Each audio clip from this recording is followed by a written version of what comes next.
Greetings all. I look and feel fucking horrible, but welcome to this show. I need to take a loose my hair. I need to take a loose my hair, so I guess that's what we'll be doing. I don't know. I couldn't find like a single one of my fucking brushes in this hellhole. Like not a one. I don't know how that's fucking possible. So I ended up having to use my wig brush. And of course, I have white wigs in the highest volume. And so it's a lot of white hair in my wig brush. So yeah, not particularly thrilled about this turn of events. Oh shit, and I forgot. I'm gonna get little surprises as I take these loose. You know what? Let's put my hair up. Jesus fucking Christ, I fucking hate myself. Oh goddamn. It's fucking God.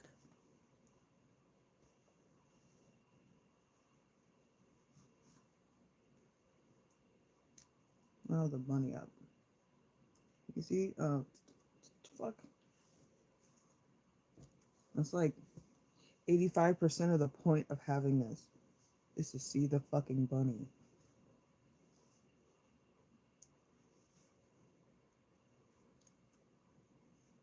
There we go.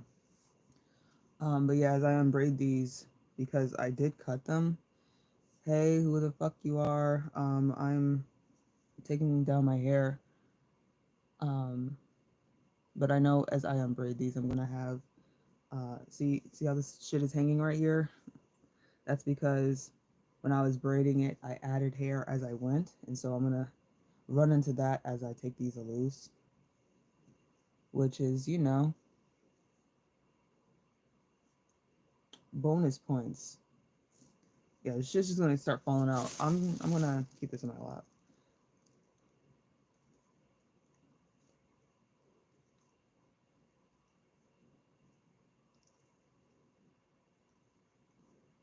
Yeah, I am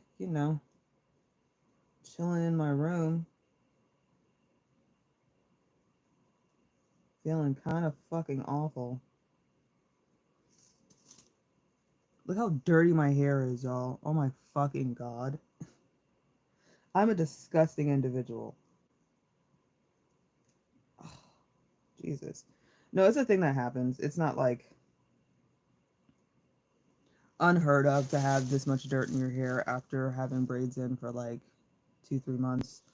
And then also in this particular area of my head, I use my like Rogaine because having braids on these hairs here, they're really weak, and so I douse this bitch in Rogaine every night and every morning so that I don't end up fucking bald. So we'll see, because like it's been a really long time since I last had my hair down. This is gross. But the Rogaine shit, it's it's a really drying residue that it leaves on your hair. And so that's why my fronts are so gross looking. That's why like you can see like it's white here. That's from the fucking Rogaine. Um and I actually had some on my forehead when I woke up this morning because when you buy Rogaine, usually it comes in foam form. Um and that's because it's really wet. And when you put it on your dome is fucking round. And so, when liquids are put on a circle or on a sphere, they want to travel down to the bottom of it. And so you end up with it dripping down your face. And that's why they make it into foam, so that it's more liable to stay in one area, because you do not want to have Rogaine dripping down your face, because you'll start to develop hair on your face. I mean, unless you're, that kind of person. Because I mean, for a while I was putting it on like my upper lip. That shit did not work. I have no extra hair on my upper lip, and I did it on my eyebrows. It didn't really work on my eyebrows either, but on my sideburns it did, and I let my sideburns grow out. But my sideburns are actually like a good deal longer than they used to be, and that's because I use Rogaine on them.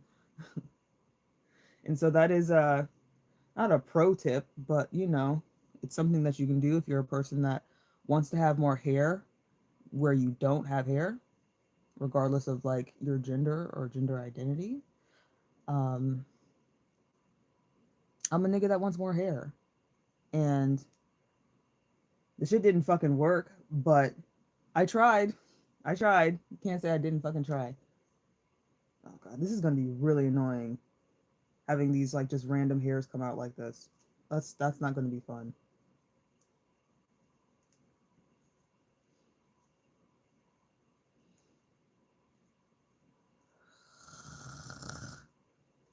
I feel so fucking bad. Hi, Ganshami Panchai. Is that the name? I wear contact lenses. Yes, yes, I do. Like pretty frequently. Um, Hello, greetings, welcome to the show. I'm literally just taking my hair loose, y'all. Is nothing special. But yeah, I do. I have literal like fucking boxes of contacts. Um, this is where I keep like my I don't know, my go-to contacts, I guess. Legit boring. Like that literally that's what I am, that's what I do. I would let you know where I got them from. I don't fucking remember where I got them from. Cuz I get my contacts from like a variety of places. Um it might have been the what is it? Tie dye TTYD. You like just look up contact lenses online. Like the places that are like don't do the sponsored ones. Some of the ones that I get my stuff from are sponsored because they're just really popular places, but like just look down the line and see like which contacts you like and go to that site.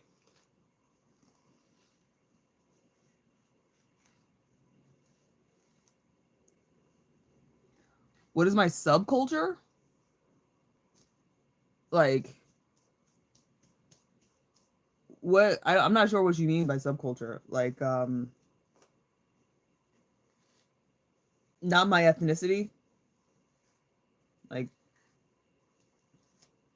yeah, you need to give me a few more words so I can understand that. I guess do you mean like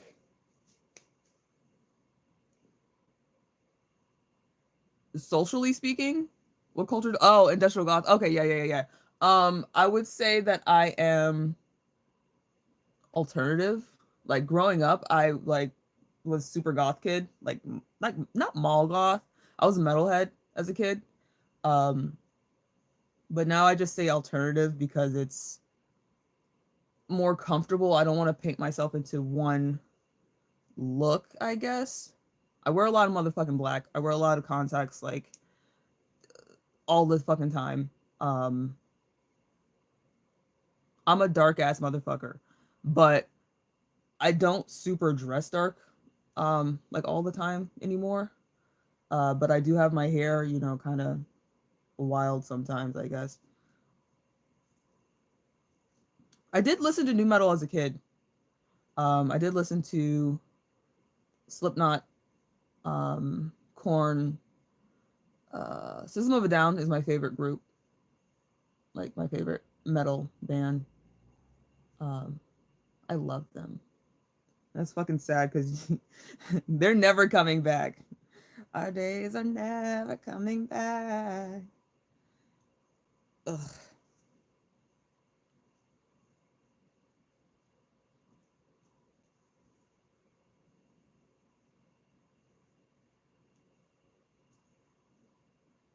Yep, new metal. Because I'm a 90s kid. I was born in the 90s.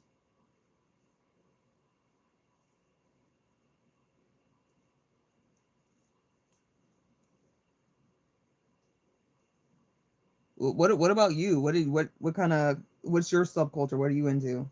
And where are you? Like where are you from? You said you're far away. I'm guessing you're saying far away from the United States because that's where I am. America, Eastern Europe. Ah, okay, okay, okay.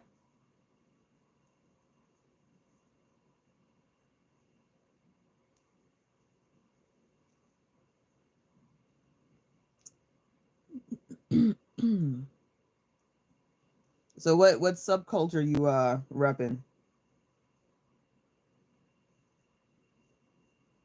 Yeah, I feel like most people, like most well-rounded, like just regular ass people, listen to everything. Because like, why the fuck would you, I don't know, limit yourself to one type of music? New metal, trash metal. Yeah, yeah, I feel that.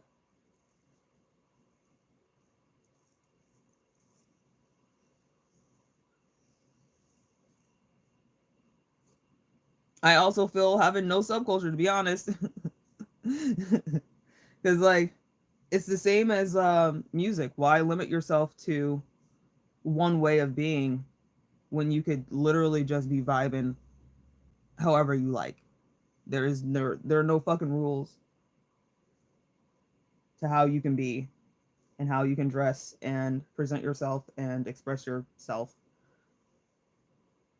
And it's kind of weird to like, I don't know.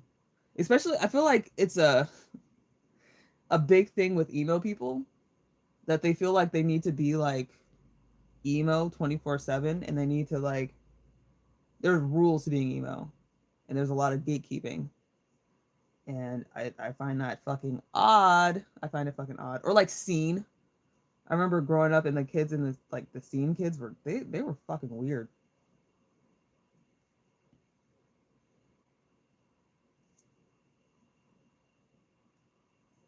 Yeah, no, I feel you.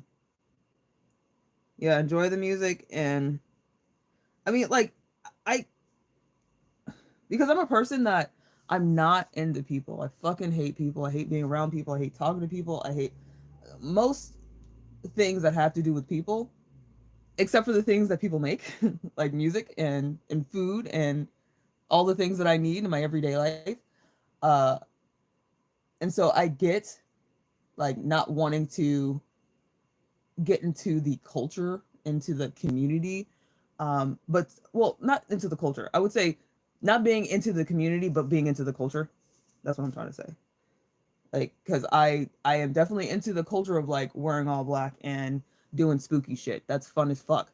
But like, I don't want to do it with the people because I don't fucking like the people. Oh, good evening from Russia. Hello, hello. Hi, Anna.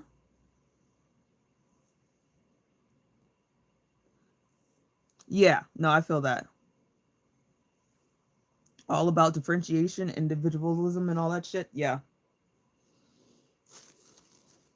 Yeah, I just like being my own person in my own little bubble, straight vibing. And I feel fucking weird being around people that feel like they look just like me and feel like they have to like uphold this, I don't know, this image and be one thing and nothing else.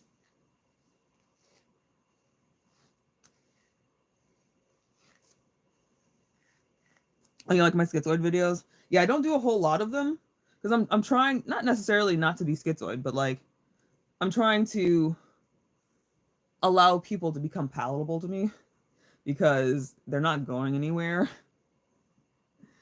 and life is fucking miserable if you're constantly surrounded by things that you hate. Witch house?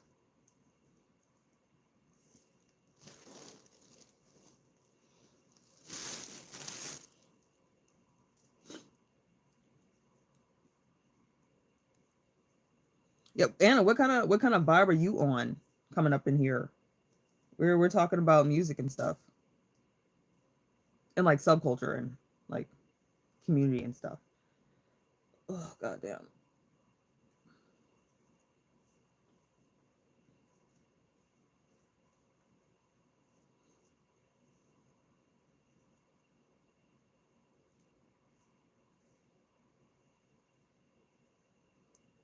Oh, it's a genre. Okay. Okay, so you mostly listen to trance. Okay, cool, cool.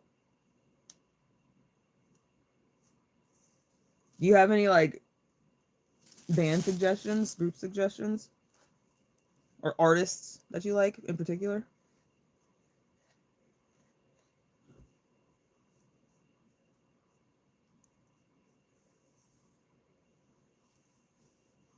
God, my hair is so dirty.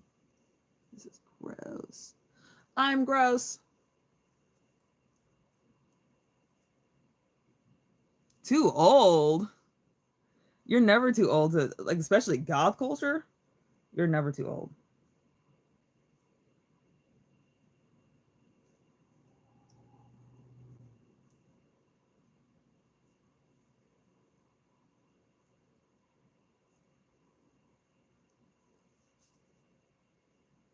30 years old. Listen, I feel like the majority of the people that come to my channel, they don't realize how old I am. I think for the most part, people think I'm like, I mean, you can do Morticia, you can also do whatever the fuck you want. Um, but I think people don't realize like I'm 34. I'm old as shit. I mean, in the scheme of I don't know, like subculture and like subscribing to shit, I'm fucking old. I'm geriatric, but I do what the fuck I want. Because I think most people like, because I ask people whenever like I meet someone and they are asking about age and stuff, I ask them like, how old do you think I am? How old do I look to you? And most of the time I get people that are like 24 to 26. I've gotten like as low as 21. I'm like, bitch, you're buttering me up, or at least attempting to.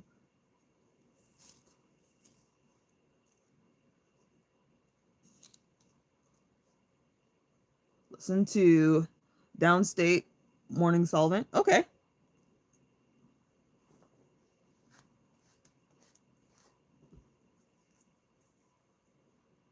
Oh God, what are you saying no to?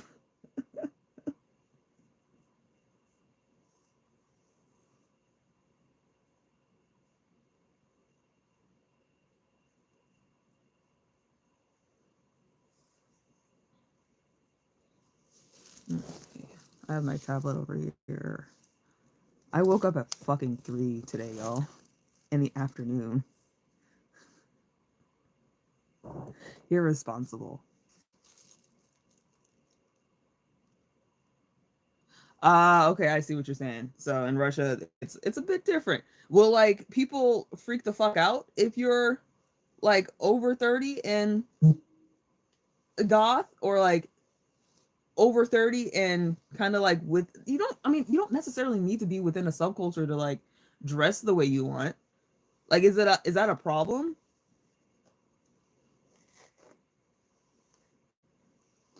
Yeah, period between 13 and 18 for being in a subculture. Yeah. Ah, okay. Okay.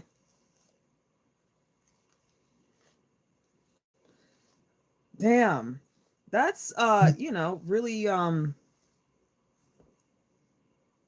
know, like oppressive. I guess you can still enjoy a subculture without expressing it outwardly. But I mean that's part of enjoying it. That kind of sucks.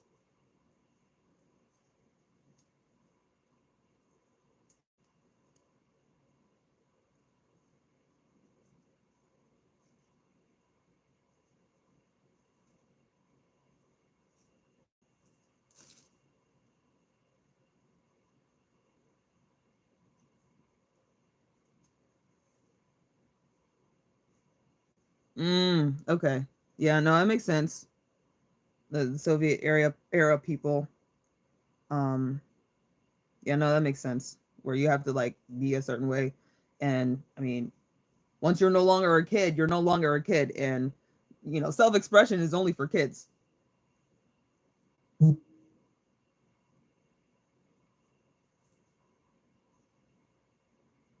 Wild.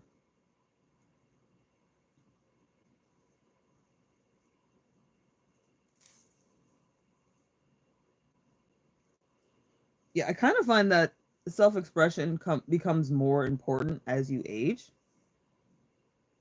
That it's like kind of the opposite effect. Because as a kid, of course, you have like things that you are introduced to that you kind of resonate with and they become important to you. And so you want to express that.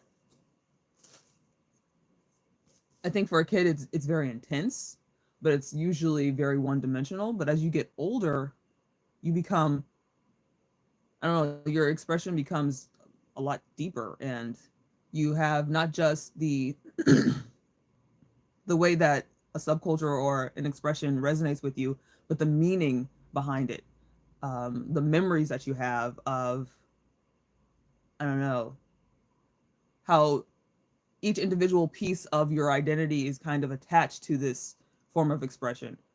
And so I feel like as you get older, self expression becomes even more important and even more valuable and meaningful.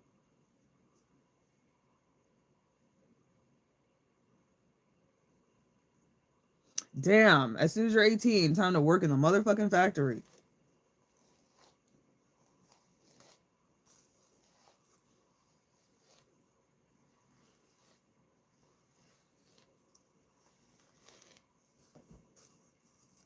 Okay, let's see. Let's see what my hair is looking like. Yeah, this is still bad. Because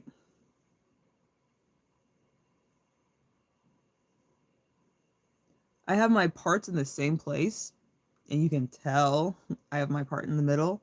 And so you can see like my hair here is not looking great. I need to look at my pictures because I take pictures over the course of time to make sure my hair is growing or like my hair is trending in the right direction. And sometimes when you use Rogaine, it can make it look like you're bald. Like this looks like I'm bald, but it could be because my line has moved up, like it's moved further along my forehead, and so it's gonna look like I'm bald before the hair grows in, and so it could have been that like, let's see, this is like where my true forehead was, and this is new hair, and so it could be trending in the right direction even though it looks like it's not. How do I do what? Ooh, queer in Russia. Listen, oh my fucking god. I mean, is being schizoid in Russia like much of an issue? I know like being queer. Fuck.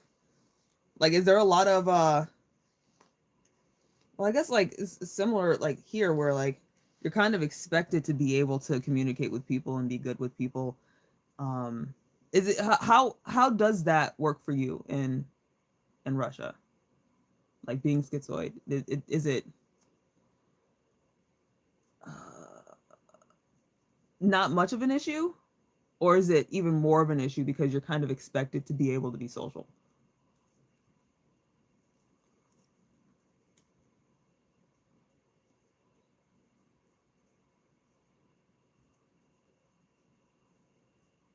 Mental health. Yeah. Yeah. Okay. Yeah. Do you have a lot of comorbids? Because like I do realize like with schizoid you do end up with like other weird shit happening. But it depends on what other weird shit you got going on in your mind that will cause the schizoid to either be a little bit helpful, like a little bit like kind of a buffer from the trauma, or it could magnify it.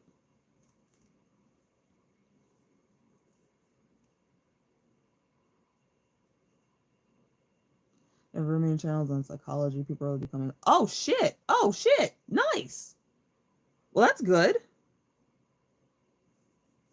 Yeah, that's good to hear. Cause I know here in America, like we're still on the path to like kind of understanding mental illness. Um, there are a lot of gaps. There's a lot of holes. Uh, and like, well, definitely we're not really supporting people with mental illness, but we're understanding that it can cause people problems beyond just like what you see. So there's definitely awareness, but the I don't know, our support systems for people like for mental health and like medical is fucking horrible. Young people are healing from their Soviet past. Wow. Very humane. Yeah, no, I'd love to hear it. Because literally, we're just people. We're just trying to live our lives in the way that's most comfortable for us. And it's wild to think that, like, someone would be so invested in how other people live their lives that they would be, like, upset. That they would actively want to make someone's life more difficult, even though it doesn't affect them.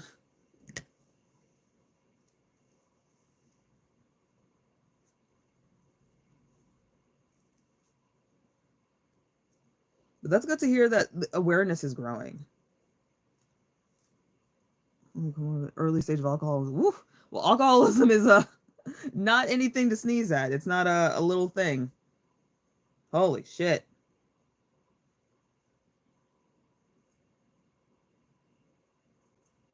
Yeah. Yeah. No, I absolutely believe you. You say it helps you feel things.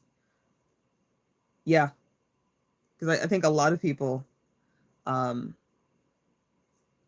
I mean, I think a lot of people outside, like of schizoid, that people that are like not schizoid or people that don't have issues with empathy and like experiencing emotions, they use alcohol so they don't feel anything. But it's the opposite for people with schizoid. Like, fucking wild.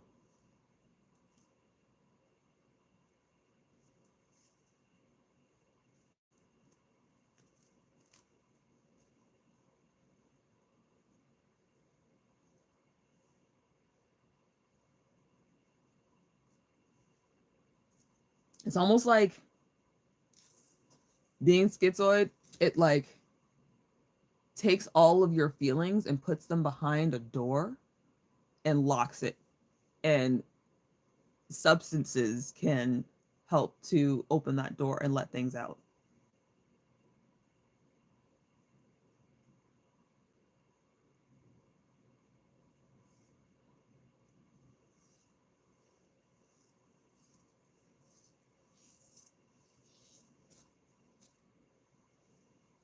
No, this is going a lot quicker than I was expecting it to. This is probably going to take like an hour and a half.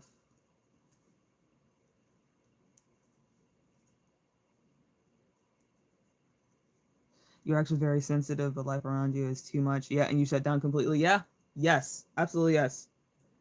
And yeah, I think very much so. Like at the beginning of my life, I mean, I can't fucking remember that I was probably a very sensitive kid. I mean, I recently found out that I have autism, and I mean, people that go to get checked for autism in their adulthood, they usually know like that's probably the case. They probably have it, and so there was an inkling. But I remember as a kid, my parents would tell me that like when they would start yelling at me and shit, that I would stop talking, and they would call it shutting down, and that is also a symptom of autism. But it's also, I think, very much a part of the schizoid experience where like there's too much going on. Too much. There's just too much. The world is too much, and I shut down. And shutting down is a lot more comfortable than experiencing all this pain. And now it's to the point where like I can't feel anything anymore because I'm on permanent shutdown.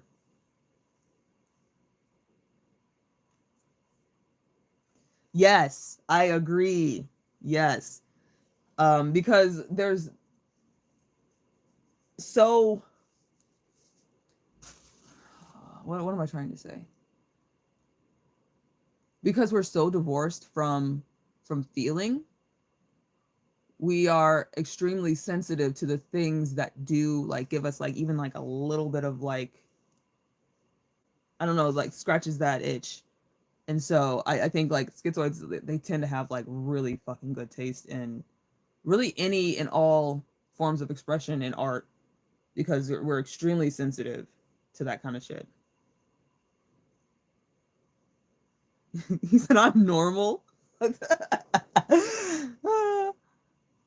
think I was like, I have the ability to read people's minds and intentions sometimes. It scares people. I mean, I feel that though. I don't know if that's necessarily normal.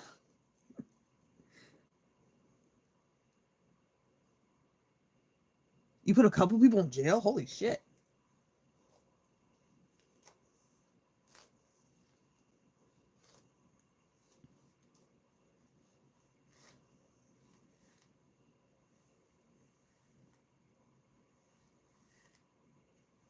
Do I ever feel like a psychopath or sociopath? Um, okay, I have a quick story time. Because I like at the beginning of this channel, I would talk about like my upbringing a lot. And my mom was a librarian. She worked in the library most of my childhood. And so she's constantly bringing home books. I'm constantly reading. I love books so goddamn much. I love stories a lot.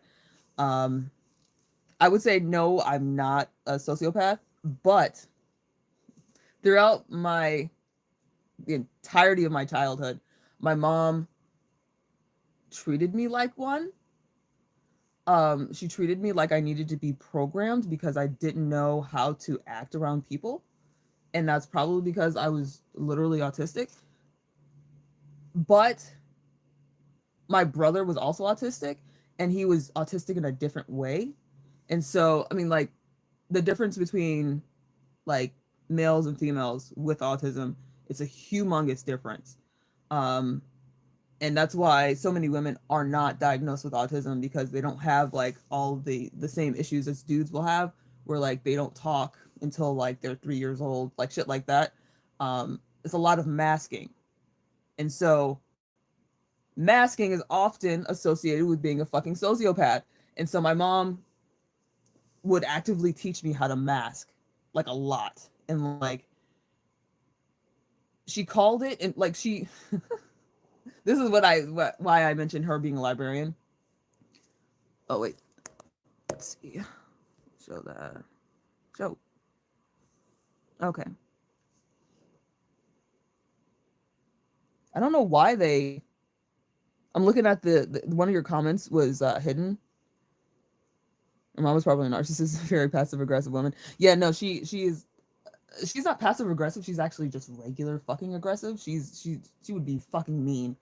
Um, but definitely there's some narcissism there. I don't know if she's necessarily like a full on narcissist, but she and my dad together were quite a force of narcissism within our lives, and it's still an issue. Um, in my video where I was in Buffalo, because my mom's from Buffalo, um, we went to visit her sister, and you see, oh wait, I'm not wearing it. Let me show you right quick, because I got these humongous fucking nose rings. I need to get a smaller diameter, because these are too fucking big. But this is the right gauge, if I can get it in. Why does this hurt? Okay, where's my other ring? So I was wearing my taper because I am gauging my septum. And my mom saw it, or my aunt saw it, and she mentioned it. And I was like, trying not to bring attention to it. I was trying to get her to like leave me the fuck alone about it, because my mom gets really upset when she sees I have a gauge of any kind, like gauges in my ears or gauges anywhere. And so I was trying to downplay it so she would leave me the fuck alone about it, so my mom wouldn't freak out. And I just ended up saying like, I'm gauging my nose, like, because like it was like, it looked like this, and she's like, why is it crooked like that? And it's because I'm gauging it. But like, I didn't know how else to like tell her like, I want to just have it like this. I should have just said that I just want to have it sideways. But I ended up telling him that I was gauging my septum, and my mom started fucking crying. She started crying. And to give you an idea of like how fucking weird that is, When I was 15, I tried to kill myself. She didn't cry. So I was like, "What? You're using this. You're literally using this. You're using my love for you to get me to do shit because I'm not expressing myself in a way that is reflective of you. Like, at some point, you're gonna need to let me be a fucking adult. I'm 34 years old. Like, calm the fuck down." And so that's very much a narcissistic response. Even though, you expect a narcissist, like sometimes narcissists will be just overly sensitive rather than being like outwardly aggressively mean. They'll just they use their shit to make you feel bad about yourself. So any way they can make that happen, it doesn't matter if they're crying or if they're throwing stuff. That's what narcissists do. And so that was like I thought she had come farther than that, and so that was kind of a wake up call to me. Like, oh no, she's still the same fucking way. Um, let's see. Let me go back. Like I was telling a story and then I got stuck in another story, so I'll have to go back to that one, the other story about my mom being a librarian. Side effects, fear. Let's see. Educated child in fear, and they will develop paranoia, edging on schizoid. Yeah, yeah.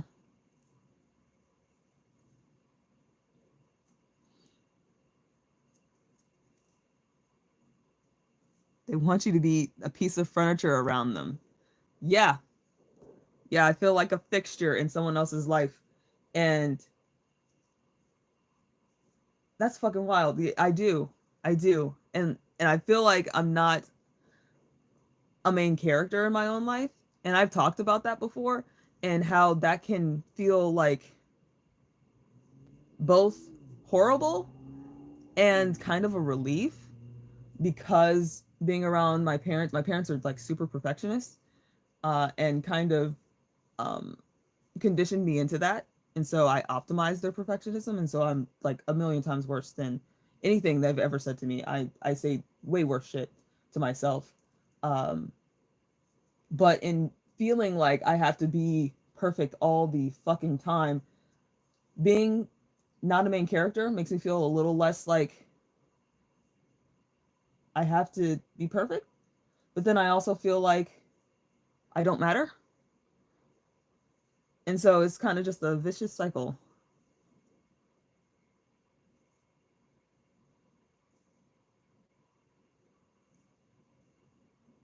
Yeah, there are a lot of narcissists. There are a lot.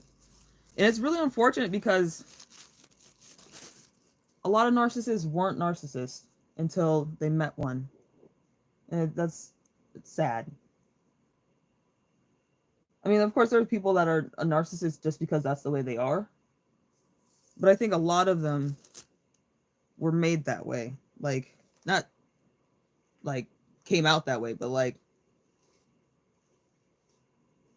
they were beaten into submission. And the only way to come out okay is to not be able to feel anybody's anything and to become a parasite. Because that's really all a narcissist is a parasite. Is to be unpredictable. The best way to deal with a narcissist is to be unpredictable. Never let them know your next move. I mean, that's what narcissists like. That's what they do is go from 0 to 100. They make life so fucking like you just never feel secure. You never feel safe. Absolutely horrible. And like that's one thing that schizoids need. Like I know I need. Like I need to feel secure. I need to feel like something that bothers me a lot is my father-in-law will move stuff in the house, and so I never know where any of my shit is. That's probably why I can't find my brushes, because I left two of them in the living room, and that was my mistake. I should not have left them there because he's going to move them, and so that's a major source of stress for me is not having the things that I need to just live life. that I feel very insecure. I feel very destabilized, and it causes so much fucking stress. Oh, emotionally unpredictable. I see what you're saying. Give them what they want. That's I don't know if I could do that.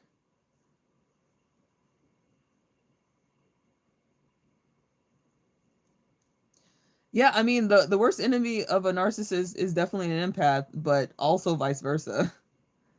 The worst enemy of an empath is definitely a narcissist because they will suck the life out of you. I guess you need to be a certain type of empath. You need to be a very particularly strong empath, like with a very high emotional IQ.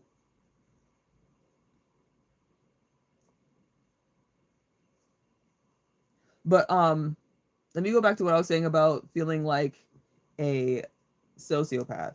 My mom, she introduced me to the Dark Passenger series. That was like one of my favorite book series as a kid. And Dark Passenger series is literally Dexter. That's the book that Dexter's based on. And so my mom looked at that and was like, "Oh my god, this is you. This is you. I have to square you away." She would literally use that phrase. She literally compared me to a serial killer. Like fucking wild because she saw in me that like I wasn't feeling stuff. And so that has to mean there's something so disastrously wrong with me that I could potentially hurt people in the future. Like it's really weird. Yeah, isn't that's pretty intense. That's a fucking wild thing to say about your kid because I think I was like, is it 2002, maybe a little after that, maybe around like 2005, like when I was 15, 16, 17, when those books came out. I think it might have been a little bit earlier because she started reading them before she like gave them to me to read because you know she very much wants to shape my everything. And so I wasn't exposed to stuff that she didn't already like filter, which is wild because like it's about a fucking serial killer. But like a book about, I don't know, like a gay couple being happy, that's a fucking problem. But it's totally cool for me to read about serial killers.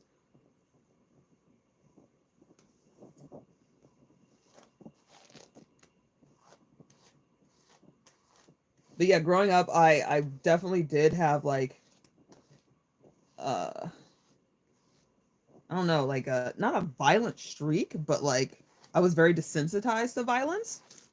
Yes, she is religious. Her dad was Catholic and her mom was Baptist. So she went to Catholic school but was raised Baptist. And so she has like this weird amalgam of like weird religious like thoughts about religion and then shame because Catholicism is all about fucking shame. Uh and so it's there's a lot of this is the way you're supposed to be, but then also these are the pitfalls. There's a lot of pitfalls. There's a lot of things you can do fucking wrong. And that was definitely projected. Very much projected. God damn. Yeah, Catholics be on some weird shit.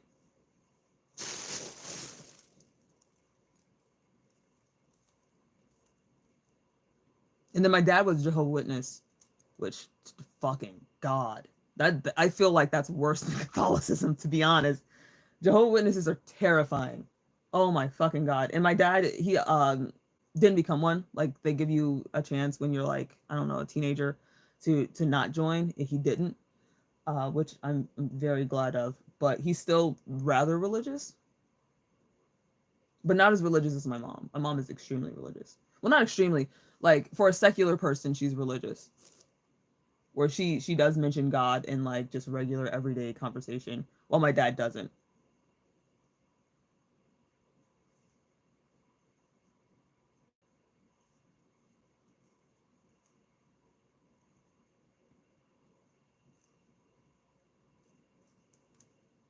Russian authorities claim that Russia is a very orthodox country. It is the most atheist country.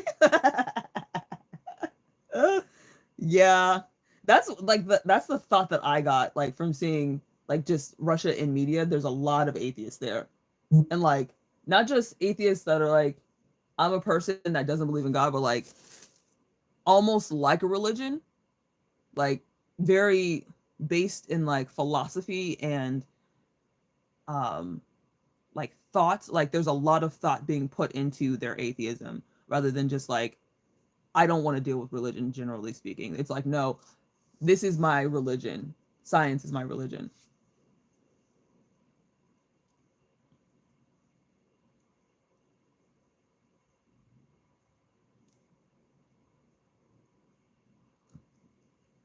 You feel that Orthodox people are less frustrated than Catholics? Mine is one of the most religious Orthodox countries. Ooh, man, oh man, I cannot imagine. And like here is, it's not like super religious here, but like it is enough.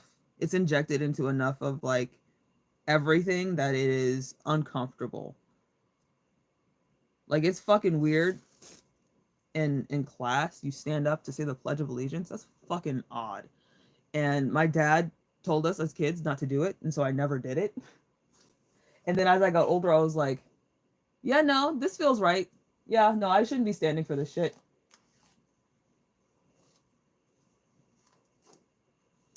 Because like the final line is one nation under God,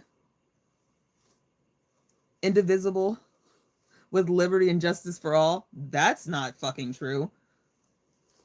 So why should I be saying it? Ooh, you have more churches than shops? God damn. Yeah, we do have like places like here where there's like a church on every street corner. Like, and it's kind of a sad um state. Uh because there's so many places that are like this that look exactly the same, where it's like church, alcohol store, church, alcohol, regular store, like a drugstore, where there's like maybe a little restaurant. Like there's not a whole lot of options for the people that live there. Like Buffalo's like that, where it looks just super rundown because it used to be a factory town, and then the factory closed down, and there were no jobs, but there were still people, and the people didn't leave, and so it became just this really desolate, crime-ridden area. Like that's where my cousin was when he was shot, where he died. He was in Buffalo. He actually was living down here um for like the past couple years, and he got like one chance to go back to Buffalo, and he went back to Buffalo and died.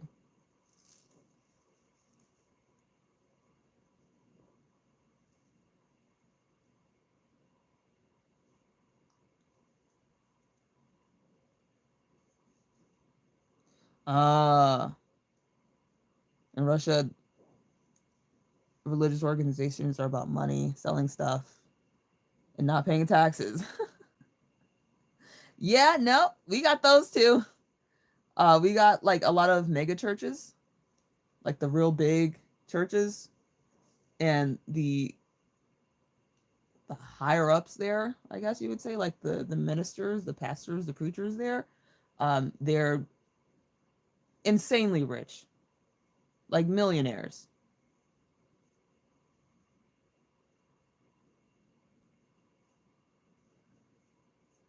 Never give money to the church; they get it from the state and their salaries. Listen, exactly, exactly. I never understood that. Like, why should we have to give money to people that don't have to pay taxes? What do you mean? It just seems really fucking backwards. We should be giving money to schools.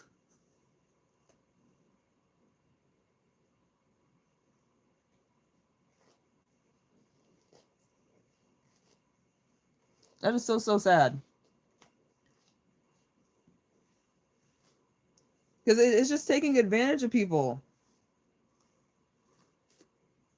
We call that racketeering, where they present a problem that they create, and then they also have the solution. Ouch.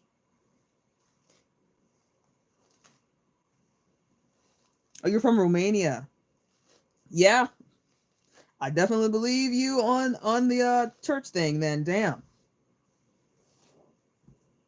And being Orthodox. Yeah.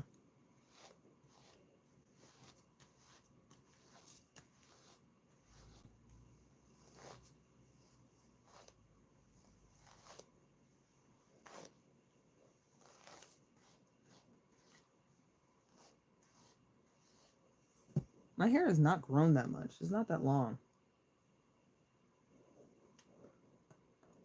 Oh my fucking god.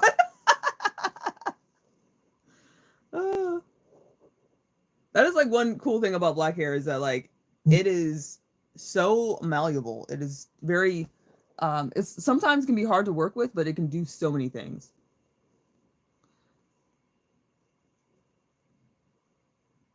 I have a salad and it's still surprised how many. Our theology university. Yeah. Yeah. Punk galore. Yes, exactly.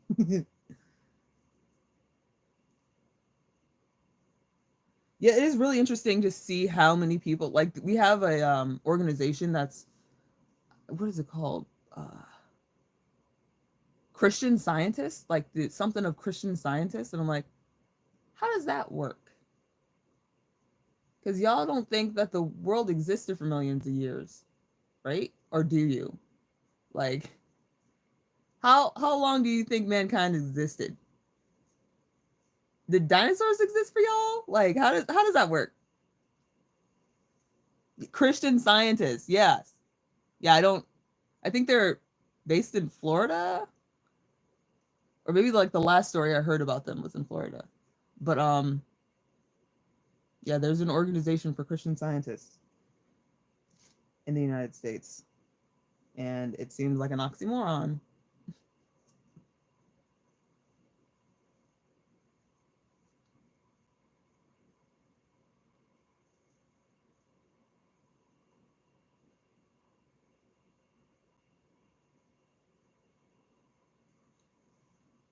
Ow, ow, ow, ow, ow. Oh God. Oh God. What's going on here? Oh, let's see. Send Richard Downskins to the Christian Scientists. I don't know who that is. I don't be knowing people like generally. I'm kind of dumb. It's all about the afterlife. The physical world isn't Dawkins. I still don't know what that is. Let me look this shit up. And let me look up the Christian Scientist thing too. Because I know that's a thing. Christian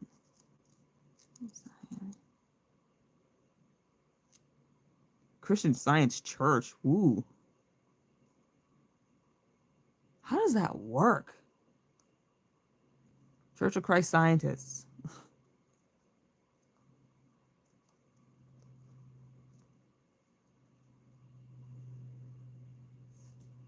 Wild. Wild.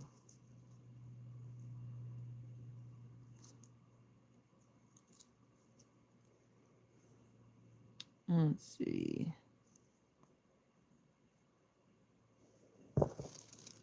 Let me pick this up.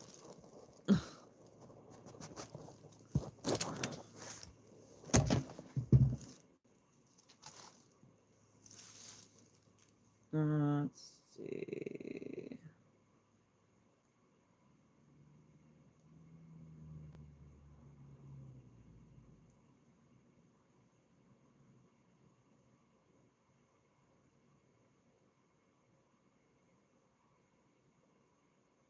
So you have Christian Science organizations.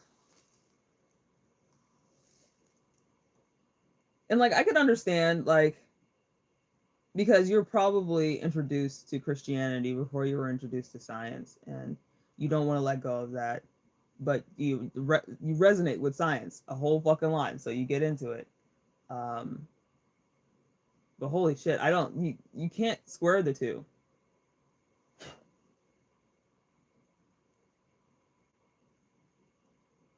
I mean, I guess you can if you don't think about the big picture. Like if you're a scientist, like if you're like a medical doctor, like you can understand.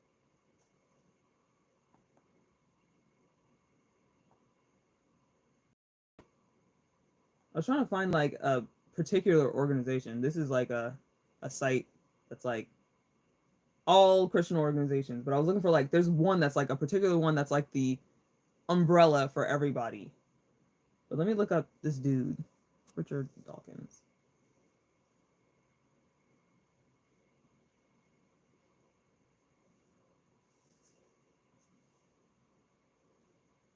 Oh, I've seen this guy before. Oh shit. Yeah, no, I've seen this guy before.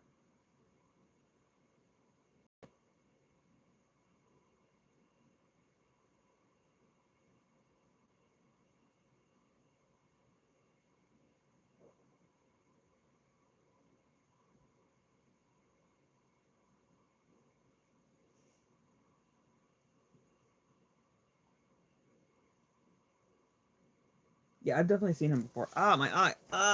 Oh my god, that was a fucking mistake. Oh.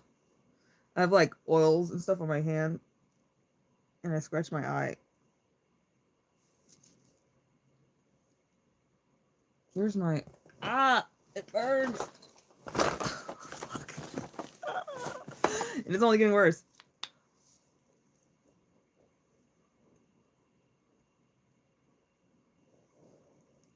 Woo! Holy shit. Okay. That's a lot better.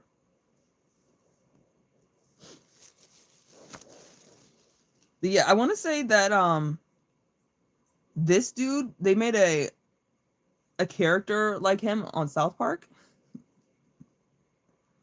Richard Dawkins. Or maybe it was just him. Let me see. But like he's like super atheist.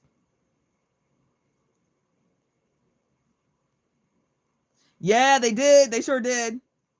Yeah, they fucking Yeah. I knew I recognized the name. And so yeah, they had him on South Park. And he had sex with Miss Garrison. I knew I knew the fucking name. Well, thank you. Thank you for because yeah, my hair is thick as fuck. It's super duper thick. And I don't know if it's necessarily all that healthy. To be honest, it could be better. But it looks nice. It looks good. And dance better and look younger, by the way.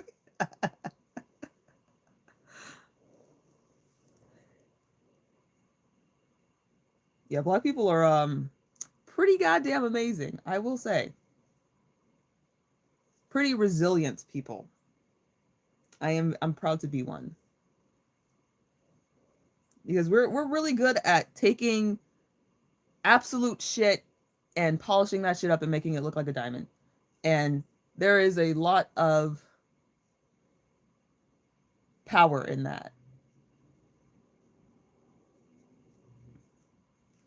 Yeah, I think that's also funny enough like a reflection of trauma, just like straight trauma that like black people have gone through, us being so good at expression, having really high emotional IQs, and it almost feels like genetically we have the high propensity for high emotional IQ, but I think it's literally just the evolution of knowledge that we pass down from generation to generation. But I think from a lot of pain comes the ability to express oneself.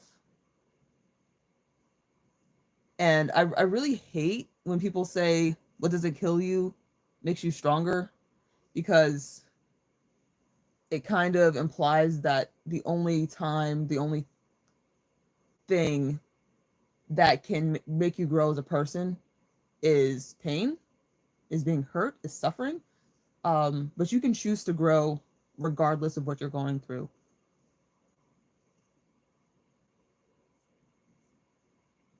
Yeah, all Russian gays are fond of. Yeah, no, I could see that. Yeah, yeah, because it's almost like JoJo's Bizarre Adventure. Like, if you're a Stan user, you attract other Stan users, and so if you're a person that's going through some bullshit, you attract other people that are going through bullshit.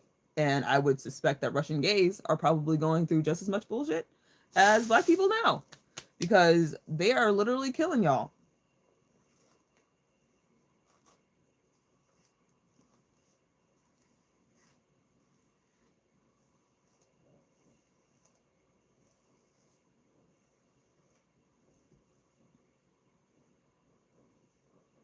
Yeah, you really can't lose Beyonce, to be honest. I'm not like a super Beyonce fan, but when I was a kid, I loved Destiny's Child, like so much. Yeah, I love Destiny's Child as like a kid, like when I was like 8. Um, and then I also loved Outkast. Like Outkast is probably like my favorite rap what act artists, because I mean I like both of them, but I like Outkast rather than just Big Boy and Andre. I like Outkast.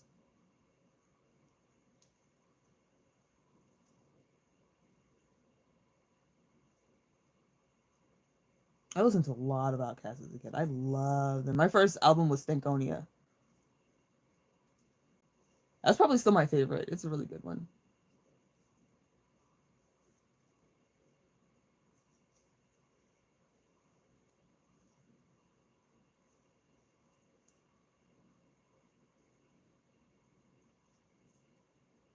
But it's really cool to see that like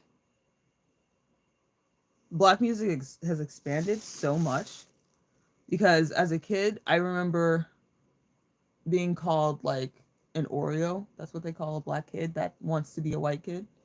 I remember being told that I wanted to be white because I didn't talk like other black kids.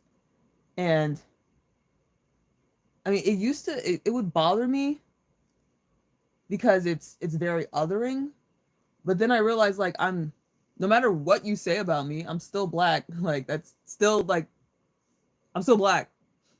And so maybe it's not the way that I'm expressing myself that makes me black. It's literally me being black. So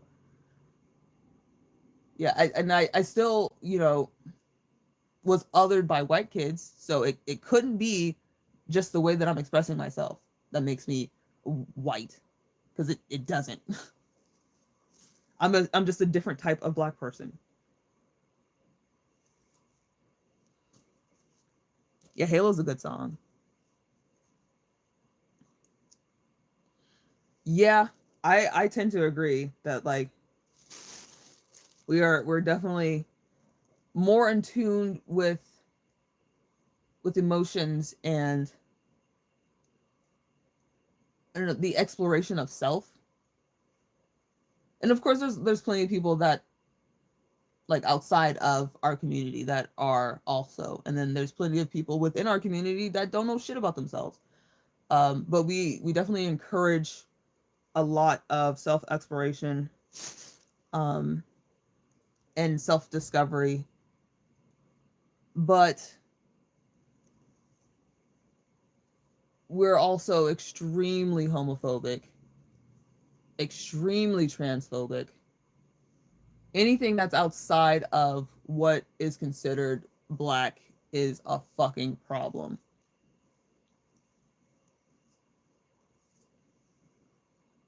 Better skin? I don't know. I don't know. I mean, it looks nice.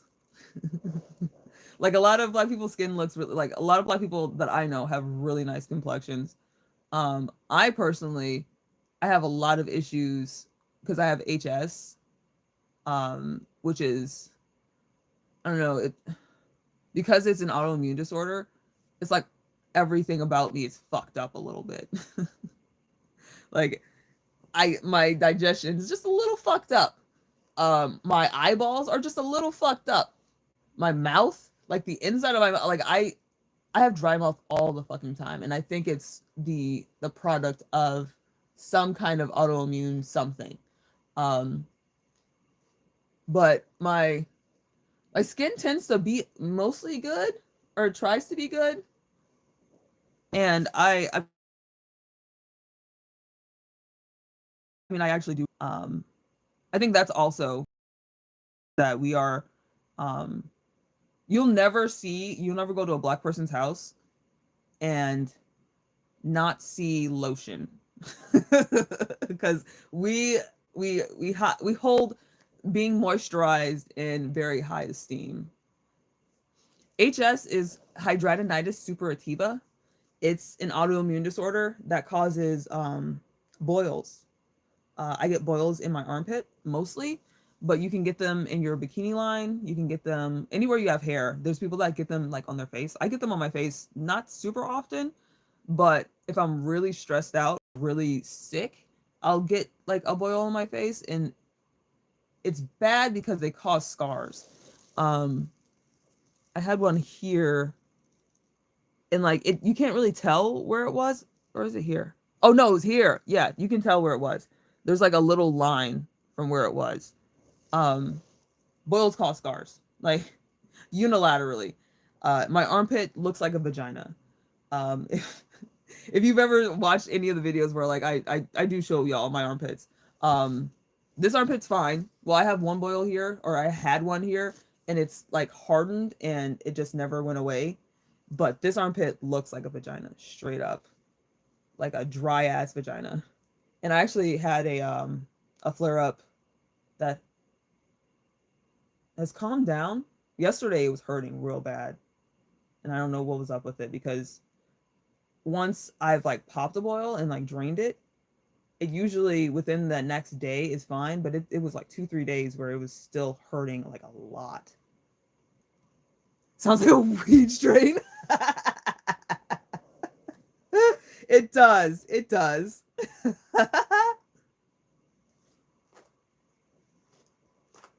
That's funny.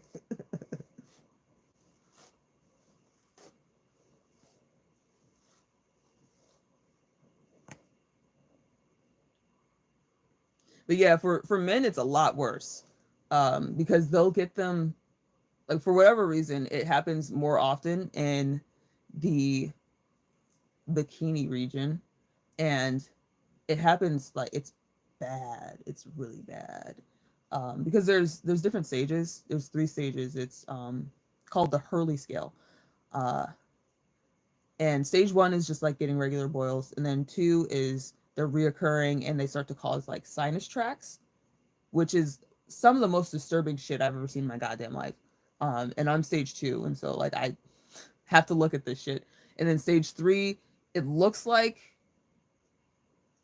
you're the victim of an acid attack. It looks really bad.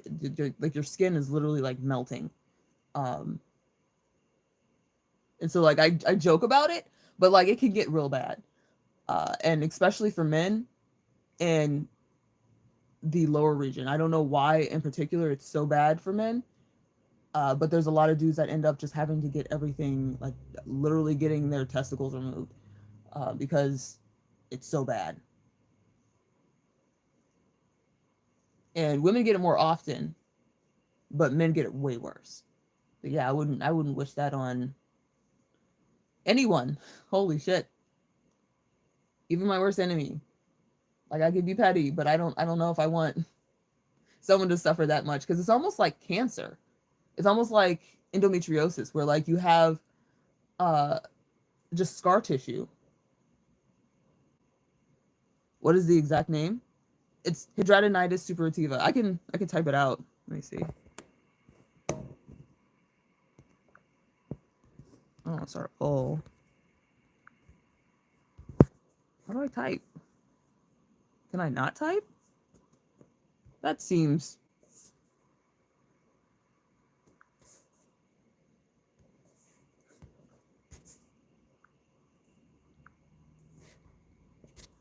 What do you mean? Why can't I type in the chat?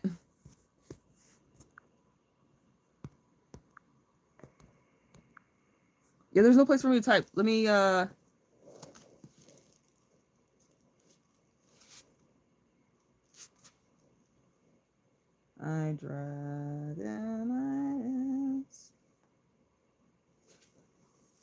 So yeah, that's how you.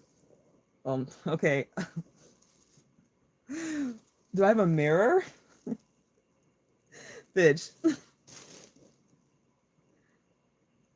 Um.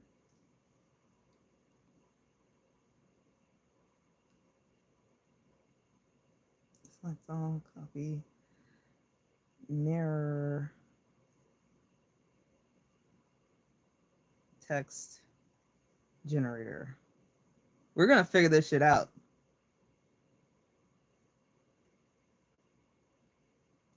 Well, that we'll see. No. Well, kind of, yeah. No, you got it. Yeah, I don't see activate keyboard.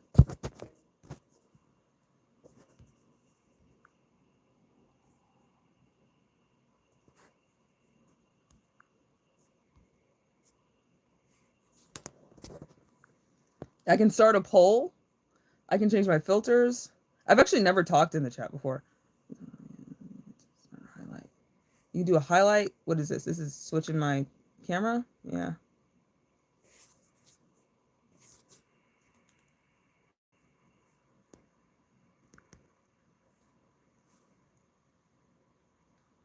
Yeah, I can put y'all in timeout. I can pin posts or pin comments. I can see the activity from your channel. Ooh, that's a lot. But actually doesn't give me an option to do that. So yeah, but this is how you spell it. HIDRADENISSUPPURATIVA.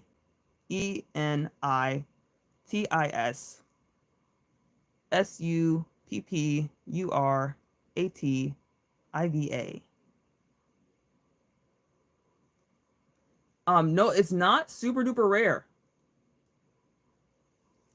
It's like it's rare in the fact that like there's a lot of people that don't talk about it, but it's estimated that it's 4% of the population that have hidradenitis suppurativa.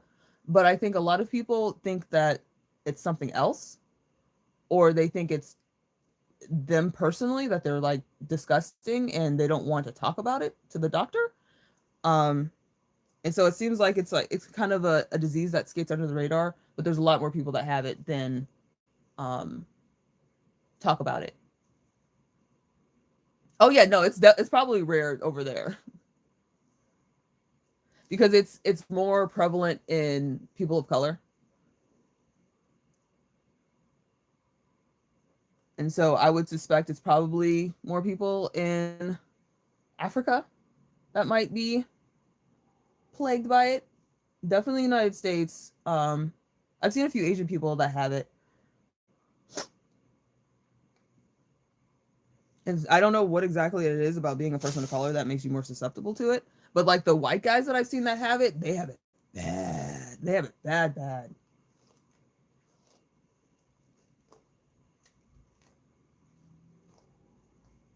Thank you for typing it out, Anna. Thank you.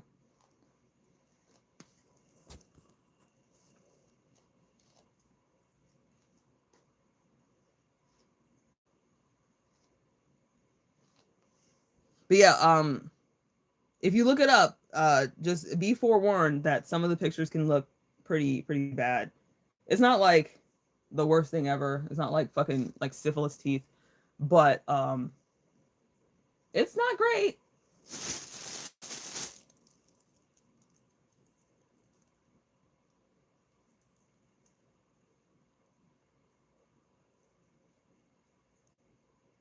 The name is enough. Oh yeah, no, your English is fantastic. Listen, as a person who speaks English, English is fucking weird and dumb. Like there's so many things that are like just don't make sense and are like arbitrarily difficult. They're just difficult for no fucking reason.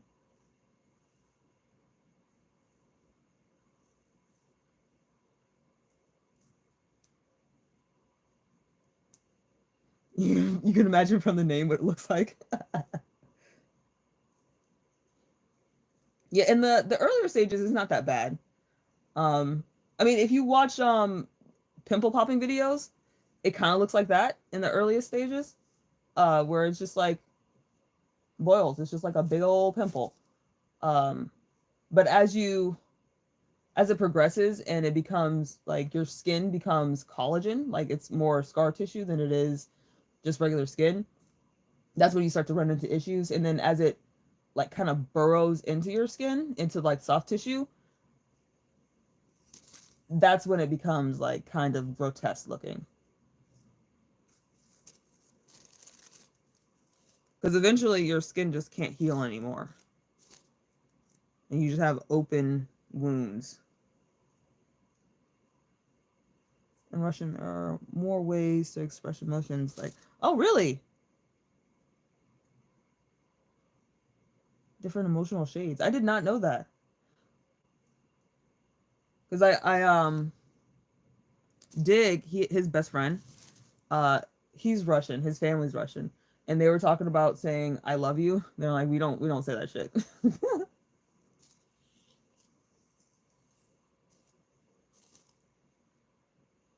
English is very business-like. It's like almost like a formula. Yeah.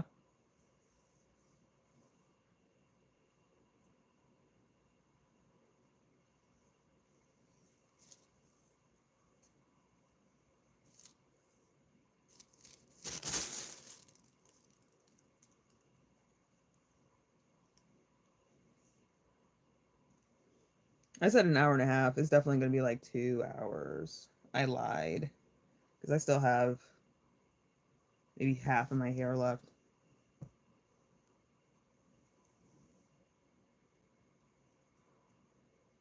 From drunk to no emotion.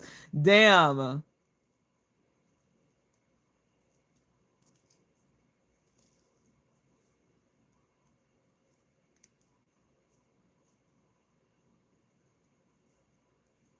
Can I? Okay, wait. Let me try. I'm not very good at pronouncing. Well, I'm not good at reading, generally speaking. I'm bad at reading. I had a learning disability as a kid. Let's see. Yeah. Is it ya or ya? Like ah. Let's see. Le bleu. Ya. Le bleu. Tibia. Ya. Le bleu. Tibia. Did I get even close? Did I? And I just said I love you. Oh my god.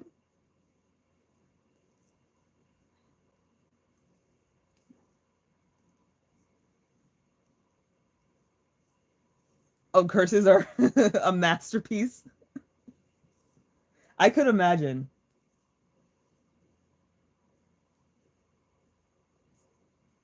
Yeah, our curse words, like our curses are like real rudimentary.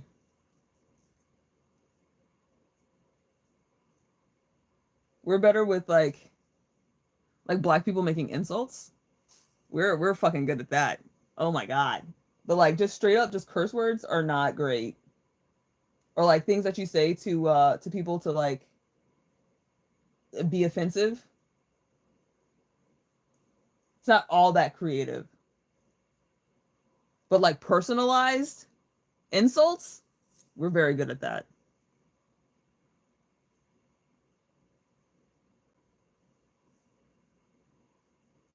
Did you literally like for real? Did you understand it like for real? Don't tell me you understood it and you didn't. Like for real? It didn't sound super duper bad?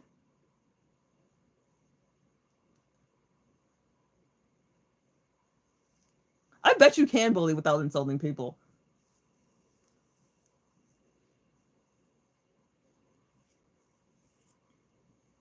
That's your superpower. I have a video that I put up that I said that I was a bully, and like I feel like it's true, but not in the way that like people like expect. Because anytime I saw someone bully someone, I'm 100% bullying that person because I had the social currency to, and I would use that, I would leverage that shit to hurt bullies. And I just fucking I hate, especially people that make fun of people that are poor. I fucking hate that shit. And so I get using bullying as a superpower, to be honest, because some people fucking deserve it.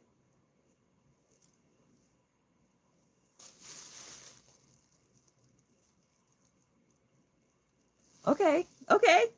It was good for our first time. Good, good, good. Okay, okay. I feel a little bit better.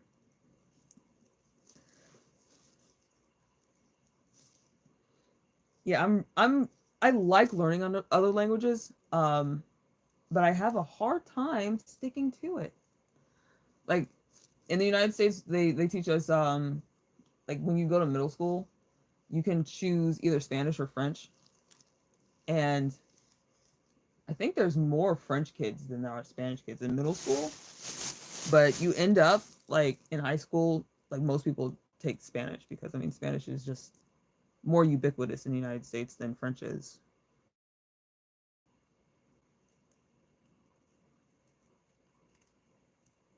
Did I fight? No, I didn't fight any fucking body. No, I didn't. I didn't touch anyone. Well, no, well, that's a lie. But I didn't get in fights, like physical fights, all that often. I would just say horrible things to people that I saw bullying other people. I would make other people think like I wouldn't make like rumors. I wouldn't say anything about someone that wasn't true. Um I would just be fucking mean.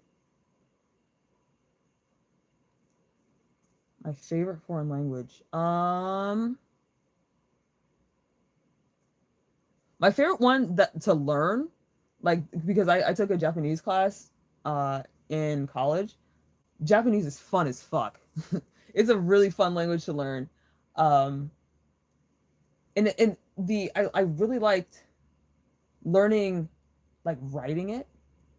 I think it's really pretty and it's really it's just a cool it's a cool framework that they have for learning stuff. I really like worksheets.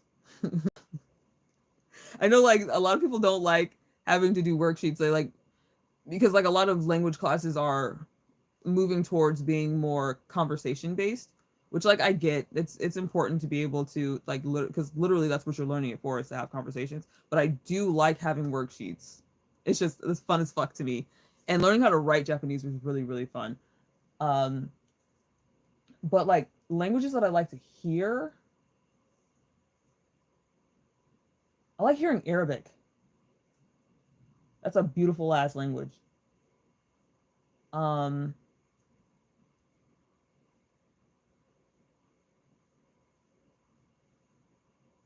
I listened to 91. It's a Kazakhstani group. I like listening to Kazakh too. Uh, in like being into K-pop, you or like Asian pop. I'll say Asian pop because I listen to a lot of Asian pop. You do pretty quickly if you're a person that like is into languages and stuff and into like sounds, which I'm very much into sounds to the point where like there's a lot of sounds I don't like a whole fucking lot. Like I have misophonia where I will like it feels like I'm being hit in the head. Like sometimes like a sound will make me feel like just real bad. Um but being into sounds and listening to music and uh listening to music in other languages, you do get pretty good at identifying like me and Dig will be watching a video. I'm like, that's Japanese. Well, of course Japanese because I've learned Japanese, but like I'll hear like a language I'm not sure. I'm like, I think that's Thai. I'm pretty sure that's Thai, or like I'm pretty sure that's Vietnamese, or like that's definitely Chinese. Like I've gotten pretty good at that.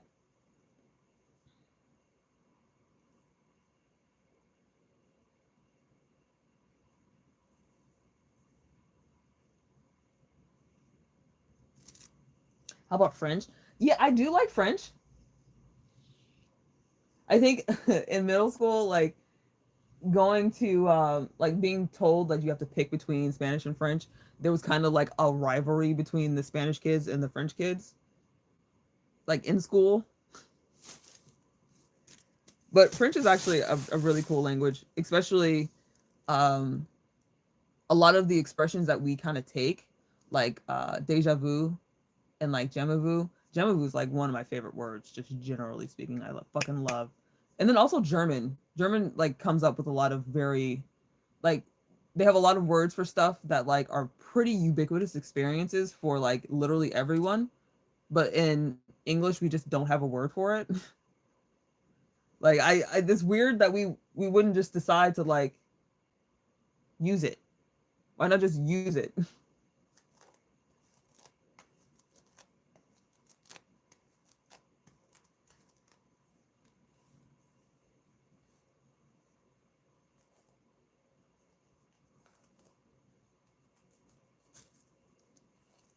Czech is weird to pronounce.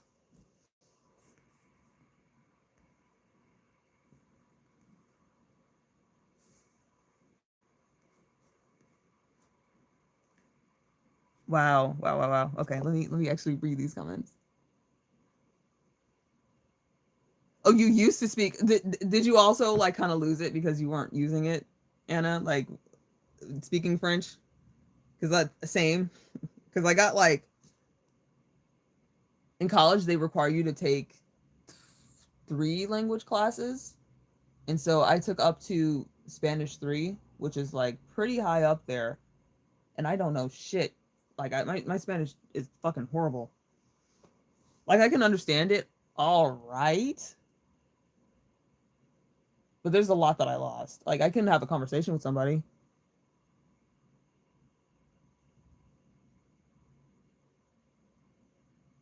After Russian pronunciation is very easy. I bet any language is fucking easy after Russian pronunciation. Like I don't know what the hardest language to learn is. I know Russian's up there though. I guess Chinese is probably pretty hard because like not even all Chinese people know all of Chinese. Like knowing like all of the was it like 20,000 characters or 30,000 characters?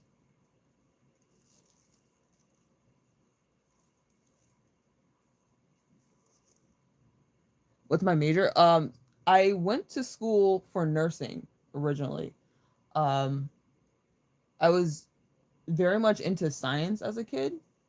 I remember doing like a current event like little paper on the CDC, and like after that I was like, I'm going to work at the CDC. I'm going to become a forensic pathologist. Or no, I said I was going to become an epidemiologist, and then I started getting into like true crime a lot, and then I was like, I'm going to be a forensic pathologist. That's what I'm going to do. I'm going to work at the FBI, bitch. And I think I don't know. Um, I got scared of science.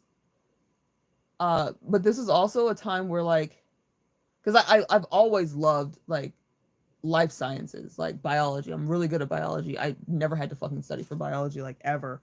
Um, but when I got to chemistry and physics, those shits scared me. I was scared. I don't know why. I think partially because my parents weren't very good at math, and so they were like kind of projecting like this is going to be so hard to do, like you should be scared. um but I'm actually really good at math, and I didn't know that because I was kind of taught that I wasn't going to be good at it, but I was never really given a chance to be good at it until I got to college. And so I was afraid of the science and the math, well the math of the sciences that I had to take, and so that's why I went into nursing to begin with. And like there's a lot of nurses in my family. My dad was a CNA, and then I have a couple aunts who are registered nurses, and so that's why I went into nursing. It was mostly like a family enterprise, but I fucking hate people. I don't like being around people. I don't like serving people. I don't like, well, at that time, I really just disliked people a whole lot. I was quite misanthropic, and I'm still in varying degrees misanthropic, but not as bad as when I was a kid. Like I fucking hated people. Like it was kind of bad. It was kind of gross. Let me. I studied at the Institute of French MC. Oh wow. Okay. Yeah, I'm doing a live. Oh. You wanna? The show must go on. The show must go on. All right, I'll catch up with Yeah, you. I'm gonna finish my hair and I'll be out there. That was dig. Um, yeah, I really wanted to be a forensic pathologist, like real bad, and the math scared me off, and so I settled for nursing. Um, and while I was at my first school, um, I thought like I could do nursing and then become a forensic nurse because that's the thing. Uh, I could become like a nurse practitioner and go into forensic nursing because like the way that nurse practitioners are pretty much like physician's assistants. They're pretty much like almost a doctor. Um, but they're more all of their expertise is based more in nursing. But they're almost like they've been elevated to the status of a doctor where they can give out prescriptions and that kind of stuff. And so that's what I was thinking I wanted to do was like go into nursing. I have to like do, the residency, like whatever nursing version of residency is where like you just do training. Um, and once you get past all that, you can specialize and I could go into forensic nursing. And I wasn't very good at nursing. I took the test for it. It's called TEAS. Uh, and I just could never pass it, which is fucking wild because it's not that hard, but I never passed it. And so I was like, well, I gotta switch gears because I'm pretty much too dumb to take the fucking nursing test. I was very upset about it. I was really hard on myself. And so I transferred to another school and changed my major to environmental science. And so that's what I graduated with is a bachelor of science in environmental science, which is pretty much just like an integrated science. So it's like a science that includes um, a lot of math, a lot of physics, a lot of chemistry, way too much fucking chemistry. I took a lot of chemistry. And I found that from taking those classes that I was so afraid of taking, I would have been fine because I'm good at math.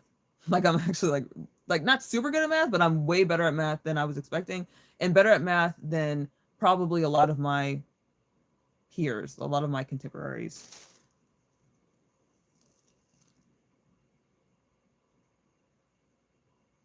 Yeah, no, absolutely yes.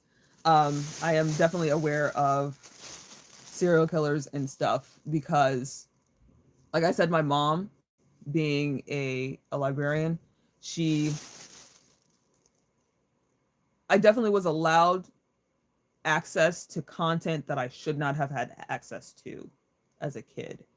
Um, there's a lot of stuff that I was sheltered from, but violence was not one of them. Let's just say that. I remember like as a very little kid, I knew who Dahmer was. Um, probably I might have been like 11. I was a kid. I knew about serial killers. I knew about um like the Texas Chainsaw Massacre. I knew about that movie. Like I had seen the movie and I knew what it was based on by the time I was like 13. I knew about like Ed Gein. I got super duper into serial killers like when I got to high school. To the point where like I was like kind of a little bit like a weird kid. And then in college, I probably scared my roommates because like that was the point where I was like extremely misanthropic. I was still like very fucking anti people, but like I had to go to school, and so I had like a suite where it was almost like an apartment, and I had three other suite mates, and so we all had our own rooms, and I would only stay in my room like all day, and I would hear them talk about me in the living room, like how fucking weird I was and stuff, which like I was used to, and so it wasn't like really a change from how I was treated throughout middle school and high school. And it made me realize like in the real world, people still think you're weird, and they're still going to shit talk you, and so it fed into my misanthropy.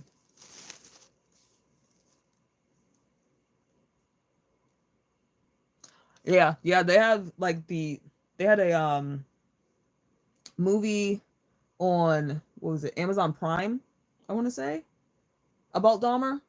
And then after that, they did the Netflix thing, and the Netflix thing that was rough. It was I mean, I not a fan of Netflix. I mean, I watch Netflix, but I'm not a fan of how they treated the story. They embellished it. I like parts of it they embellished, and then also they didn't respect the victims' families. Um, because there were people that didn't want that shit to be made. Like generally, they didn't want the Netflix show to be made because like this is somebody's life we're talking about, and despite being a person who doesn't super connect with people and the concept of being a person, I think it is fair to want your rights respected, and the right to be able to move on from a trauma is definitely one that I would want afforded to me, and it sucks that it wasn't afforded to them. Did you say Netflix? Yeah, I want to say I watched the first 5 episodes. I stopped at 6 with the deaf kid. I couldn't, it didn't feel right watching it after that. And I already know the story, so like I didn't need to watch it. But yeah, my mom told me about Dahmer when I was a little kid. Like I knew Dahmer existed when I was a wee child.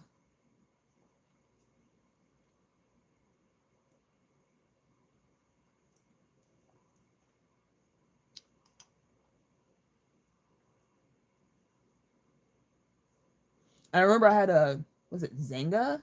Was that the site Zanga? And I would like post pictures on it from just various like torture devices and serial killer shit, and it would scare my friends. Yeah, I was a mess as a kid.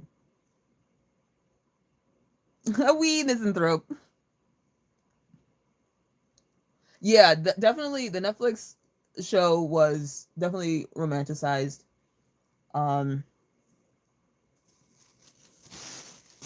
but it also just felt like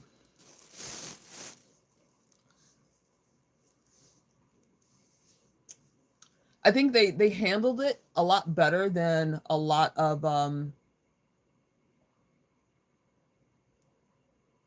what uh directors and other entities that have recreated some of these horrible events. I do think they handled it in a way that it made it feel extremely visceral, and it was very, there was nothing sexy about it. It wasn't uh they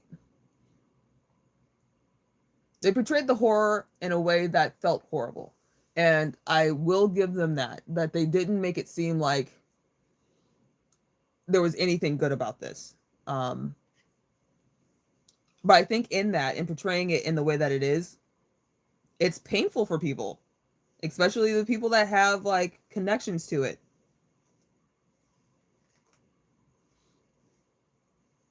And so while it does have its relevance as like a piece of history, I don't know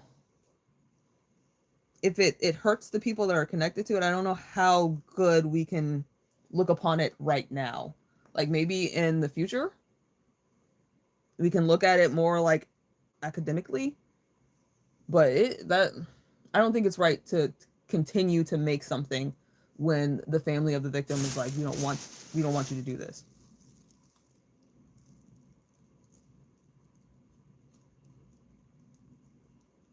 You should pasta la vista. Let me see. Yeah, no, he definitely did have a fair amount of remorse for all the horrible shit he did. He knew there was something wrong with him. It's unfortunate that he didn't come forward sooner. I mean, he didn't come forward, he got caught. But like if he had come forward,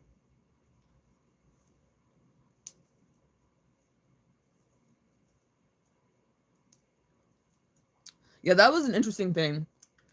And like I really like Mindhunter. I do like that show, and of course, unfortunately, they canceled it. But I love that show, and I love to see the evolution of knowledge. That's like a class I think should exist, is the evolution of common knowledge, um, because like in the 1500s, you know, germ theory wasn't really a thing. They didn't really get it, and it's crazy to think that that is a thing that like a 5-year-old could tell you about is germs now. And so it's just really cool to see that we're able to take these kind of earth-shattering concepts and distill them so simply that a child could understand them, even though at the point that they were being discovered, they were things that were really hard to understand. But why was I saying that? Oh, okay. So in Mindhunter, where they talk about, because this was a point in uh like I guess profiling and um criminal justice, where we thought that people were just born bad, that you're just a bad person and there's nothing, you can't be rehabilitated, and there's nothing that causes you to be a bad person outside of just luck of the draw. And you can see in Mindhunter as they're understanding that, like, no, it's a lot of nurture. Like the nature versus nurture um, argument comes up a whole fucking lot, and it seems like there's a lot more like environmental factors that affect the way that a person acts into the future. And I think that's really, really cool. And especially within the realm of criminal justice and profiling and all that stuff, um, when you see a whole bunch of people murdered, they're usually the same type of people. Sometimes they're even, it's like even down to like their physical features, they look like the same person. Um, but like for Dahmer, it was a lot of black dudes. And so you assume it's either, you know, a straight woman that's killing a lot of dudes, or it's a gay man. And that's just a cool idea to think about. Like in profiling, that you can, with a fair amount of certainty, determine who this person is from some context clues.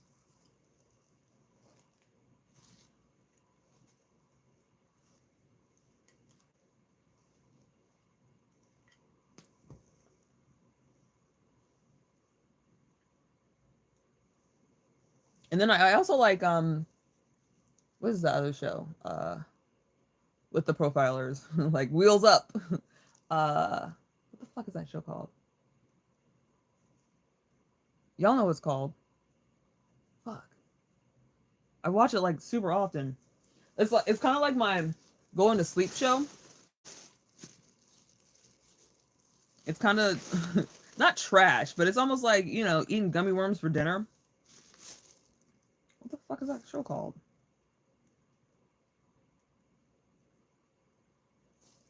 Criminal Minds. Oh my god, I could not remember. Yeah, I really like Criminal Minds because it's a fun show to watch about serial killers and horrible things happening to people, but like you can kind of turn your brain off and watch it. Yeah, that's a fun show. I used to like Law and Order a whole lot too. Like I think my favorite Law and Order is probably Criminal Intent with D'Onofrio, because he is amazing. He's such a good actor.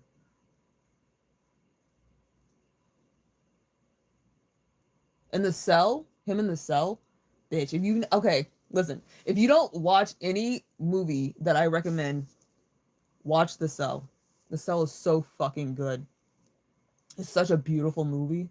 Like if you're into, if you liked Hannibal, the TV series, they took a lot of their inspiration from The Cell. Um, like the, I don't remember, was it a horse that they cut into pieces? Was it a person in Hannibal? I can't remember if it was a person or not. But in The Cell, it was a horse. They have this like gigantic fucking mechanism, this machine that's up in the ceiling, and there's this horse standing here, and there's like all these gears and shit, and they're turning, and as the timer goes down, the kid is like looking at the fucking Jennifer Lopez and like, you need to get the fuck out of here. And when the timer hits, the end, the fucking mechanism comes down and slams down into this horse and chops it up into pieces and then separates. And it's the fucking coolest thing ever.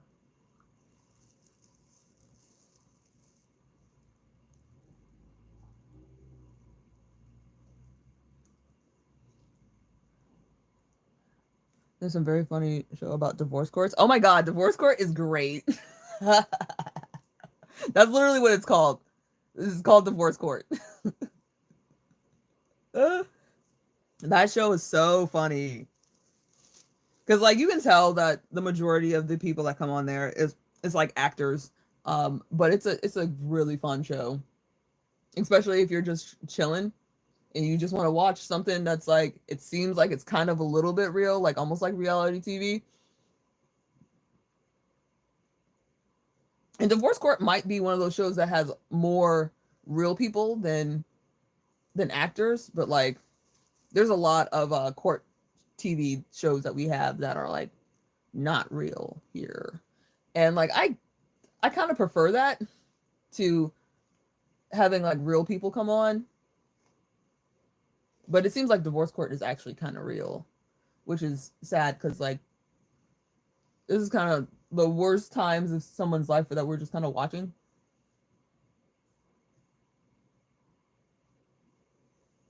Because it can get really emotional.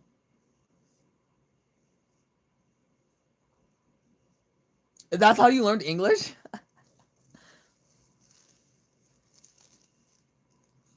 Where are these songs from? Yeah, that's a fun show.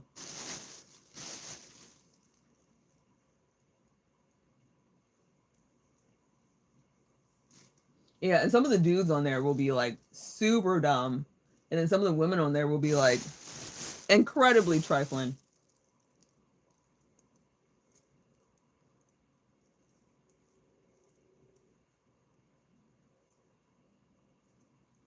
That's really funny. That you learned English from watching like court TV.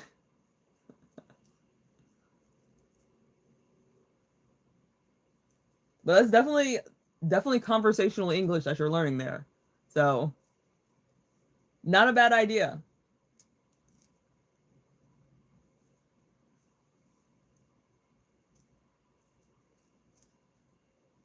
Let me look up this director because I'm going to say it again because The Cell was such a good movie. So, and it's crazy because it has Jennifer Lopez in it. Jennifer Lopez is not a good actor. She's a horrible actress. But you don't really need her to be that good for this movie. And if you are like a JLo fan, it's just icing on the cake. I want to know who this director is because the director is who, well, D'Onofrio made the movie really good and the director made it beautiful. Tarsem Singh is the director. He also directed this movie called The Fall, which is like an equally beautiful movie. Like the ambience of his movies makes me feel, they feel dreamlike. They feel like a fever dream, but like, you know how like the connotation of a fever dream is like a crack binge. This is more like a I don't know, like I can't think of a drug that kind of encapsulates the experience. It feels, it's just very dreamlike, and it makes the horror of The Cell feel real in a way that's hard for me to articulate because it happens inside this dude's mind. The majority of the movie takes place inside a guy's mind. Um, and he's a serial killer who has this rare form of schizophrenia where he goes into a coma, but he has a woman trapped in somewhere like we don't know where it is.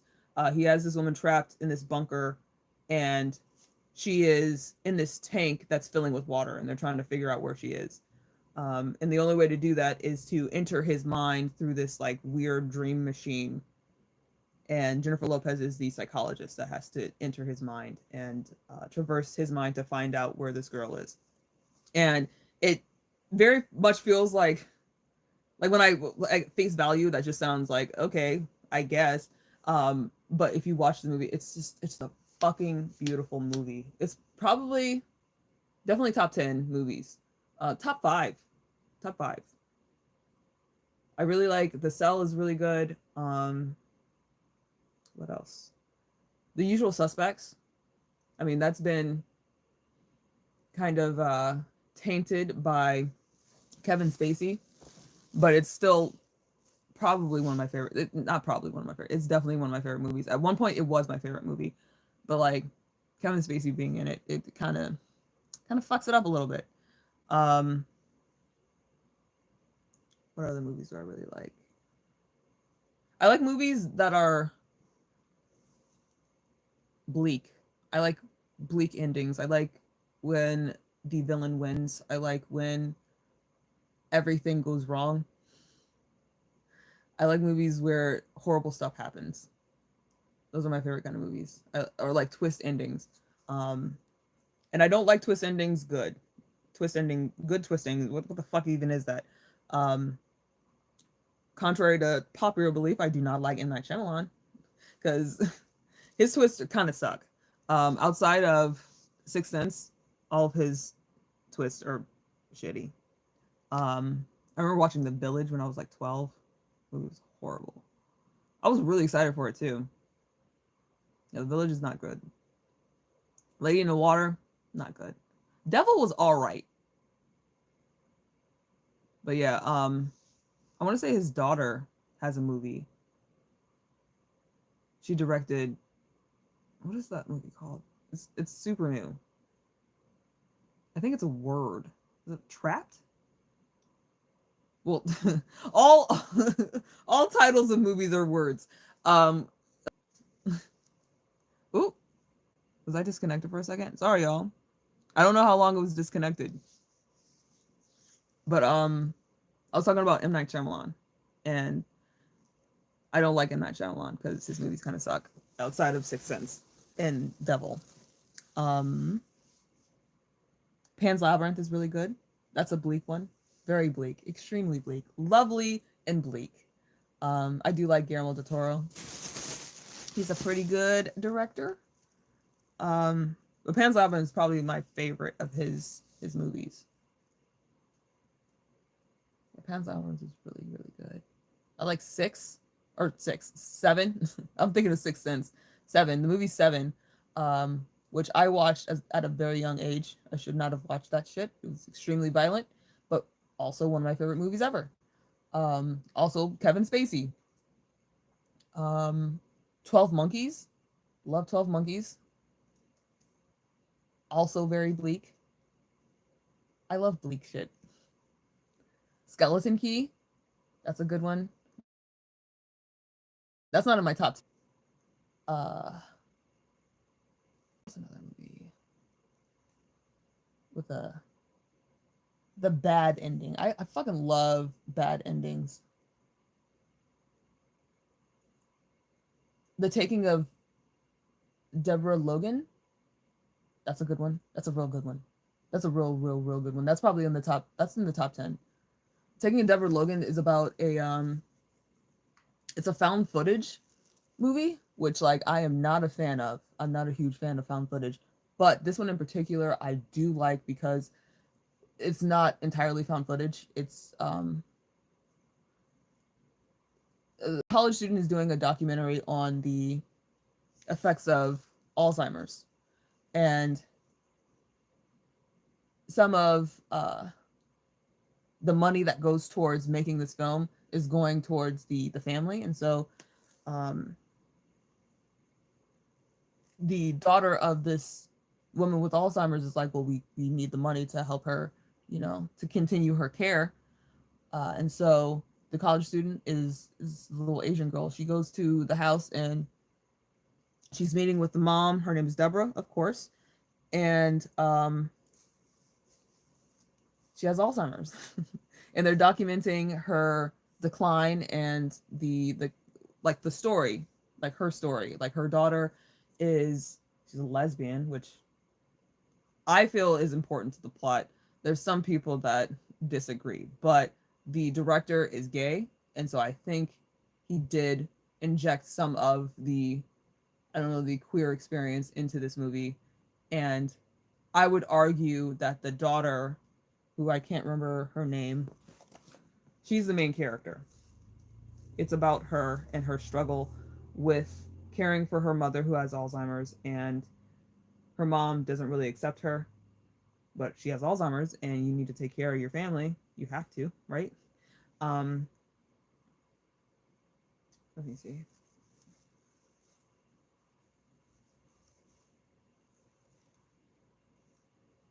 What is the daughter's name? Sarah. Sarah. That is her name. Um, but I think it is a really cool representation of the queer experience within a horror film that doesn't, entirely just stick with like, or not stick with, I could use a better word than that. Um,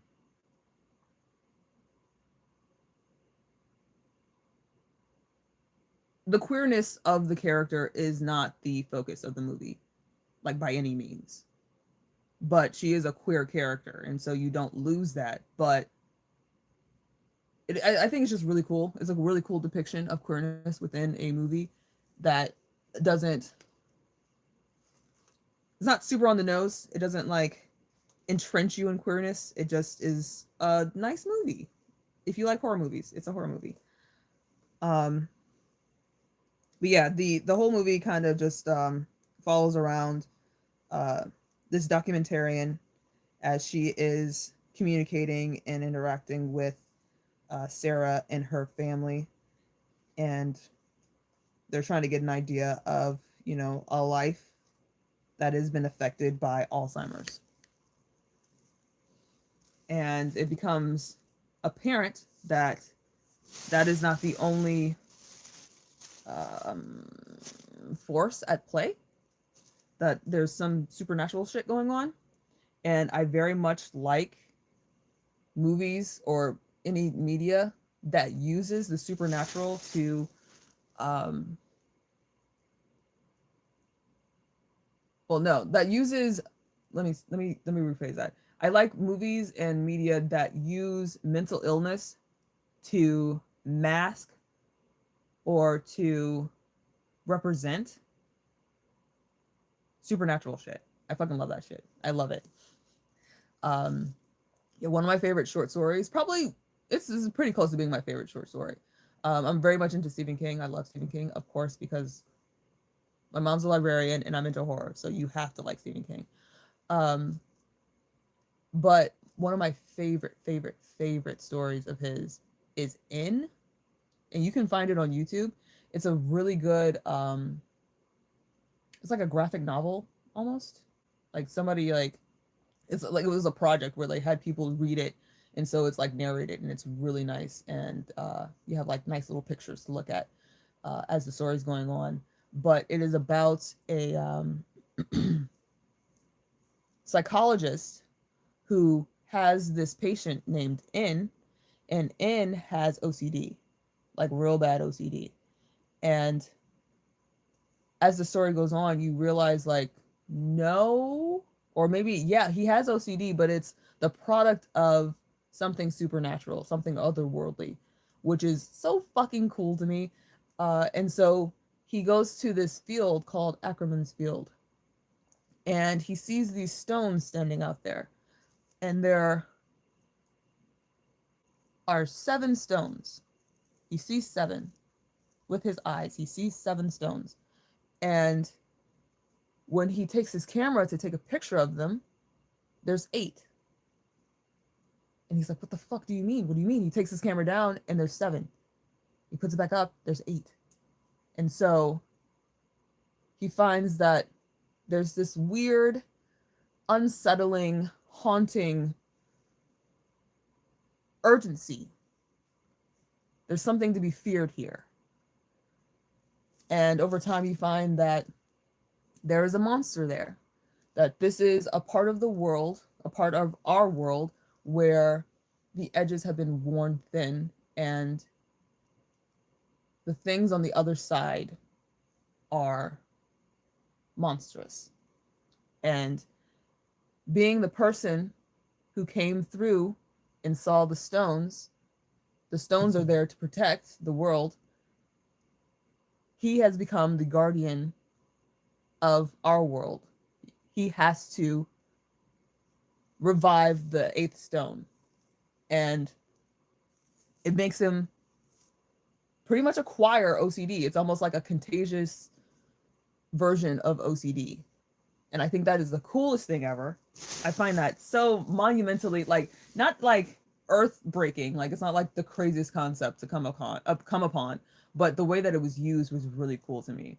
And so his OCD gets worse and worse, of course. And for a second, it gets like a little bit better. And then he realizes that it's the solstice that's changing whether or not the danger is imminent. And so during the winter times, it gets bad. And then the summer, it's okay. And I just think that's so fucking cool. It's so cool. And the monster's name is Cthulhu. I think that's cool. It's very Lovecraftian. I also like Lovecraft, even though he's a racist piece of shit. And I actually haven't read any of the stories where Black people are depicted as demons and stuff. I know that they exist. I don't know which ones they are. And maybe I will. I probably should. Just to get an idea of, how he was seeing Black people. It's just an interesting thing to understand. And maybe if I make a story, because like I do like writing stories. It can be an inspiration, maybe. Like how OCD can become a manifestation of, I don't know, interdimensional evil trying to enter our world. I fucking love that shit, y'all. I love it so much. And it's not done often and not done well. But when it is, it's so like, goddamn.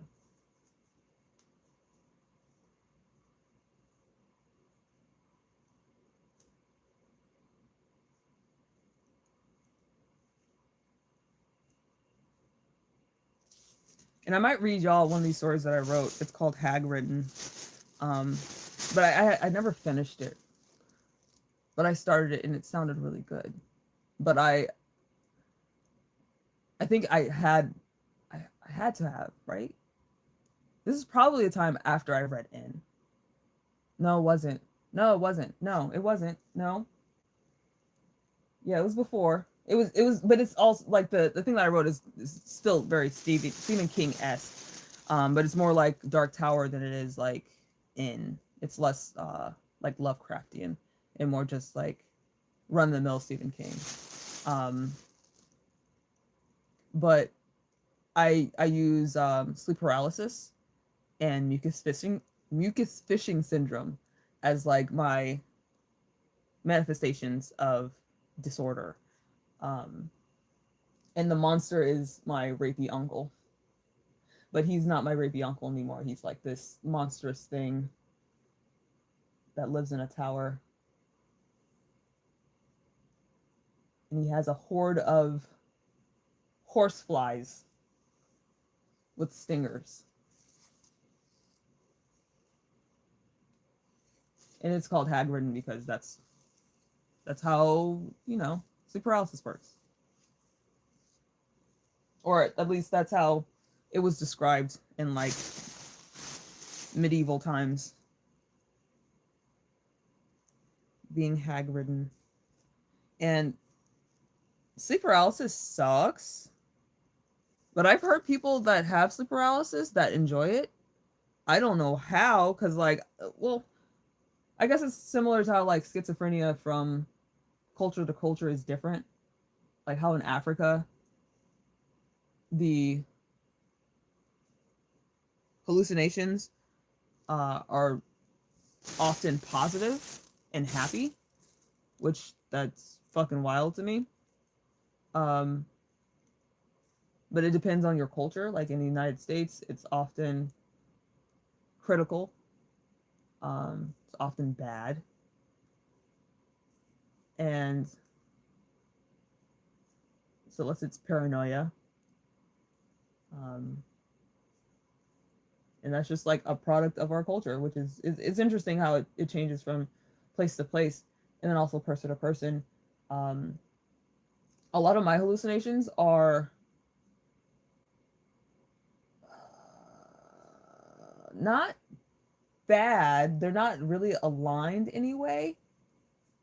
Um, but I guess it is a reflection of the culture because like a lot of people like hallucinate spiders.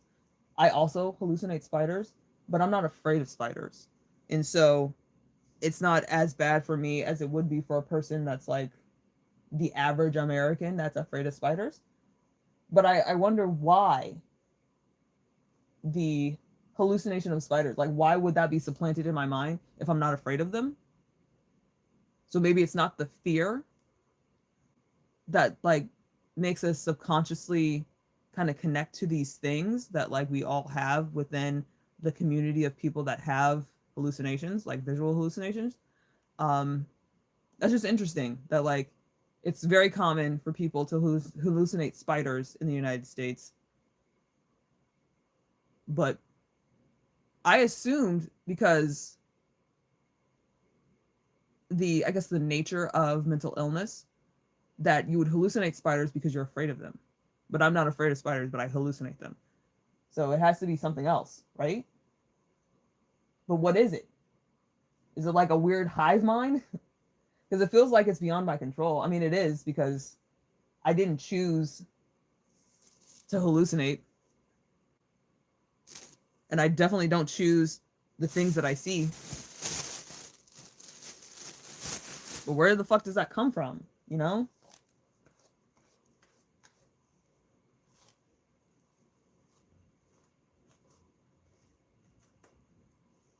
But yeah, my hallucinations aren't as bad as my delusions.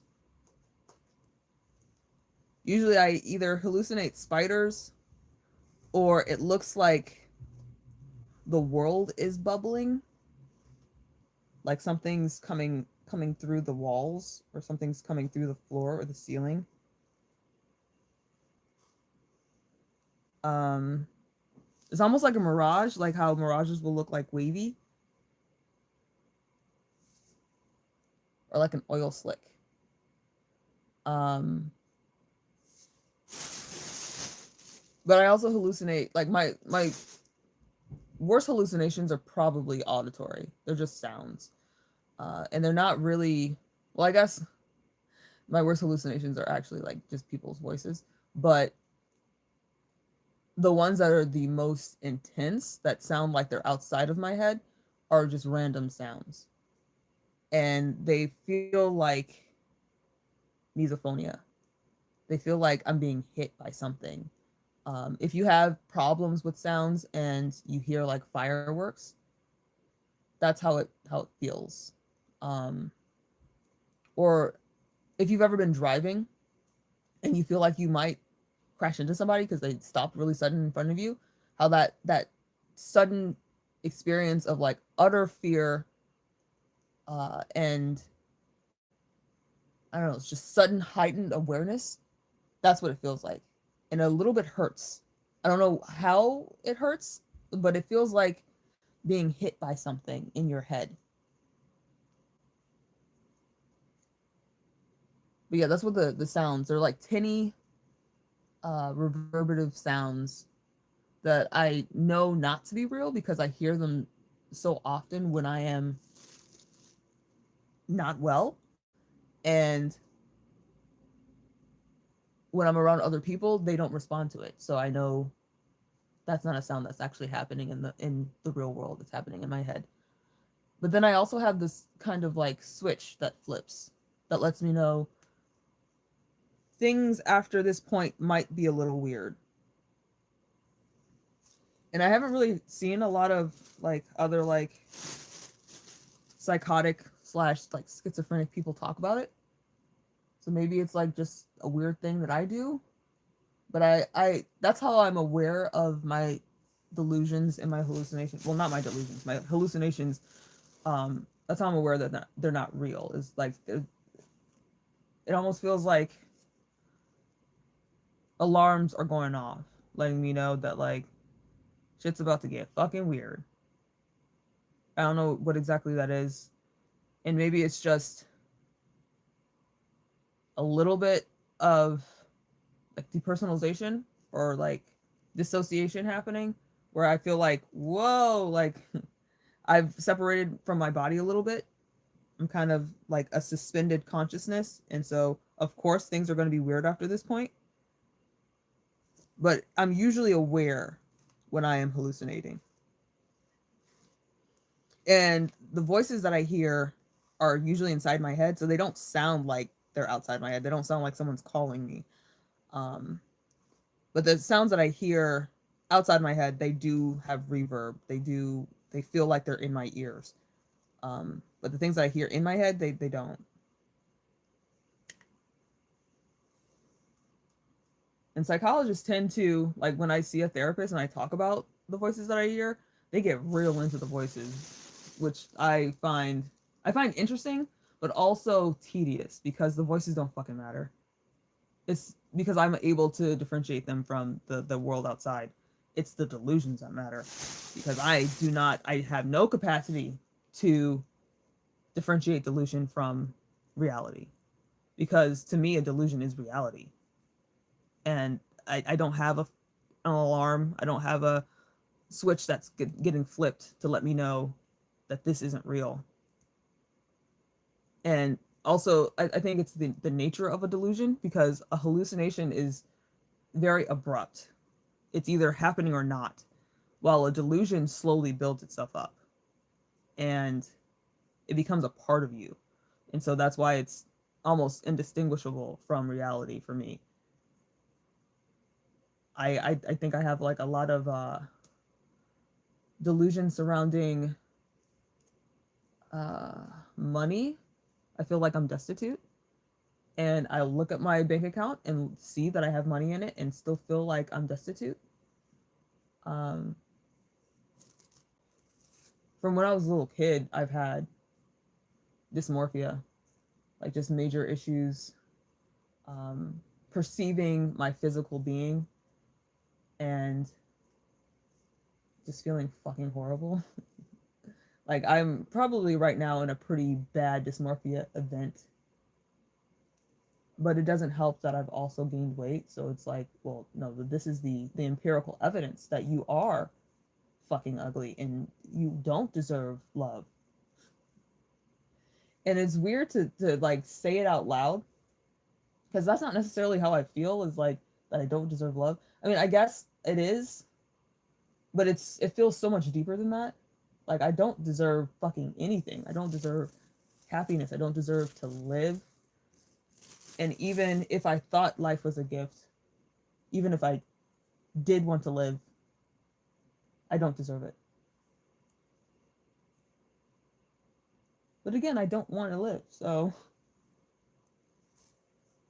it'd be nice not to.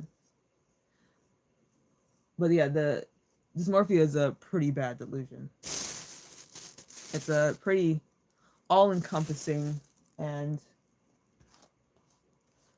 just generally horrible. Just generally, it's hard for me to combat even a little bit.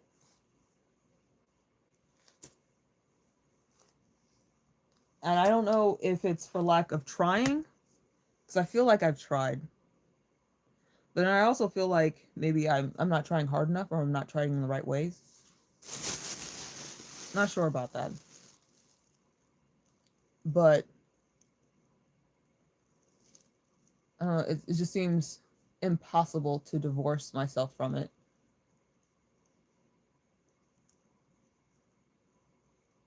Because like when I talked about the delusion of being destitute and like looking at my bank account, um, and seeing money and being like, okay, well no, I'm not.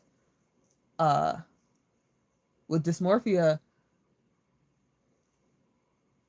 I will have people tell me that I am attractive. I'll have people say like, you look good, and that doesn't do anything.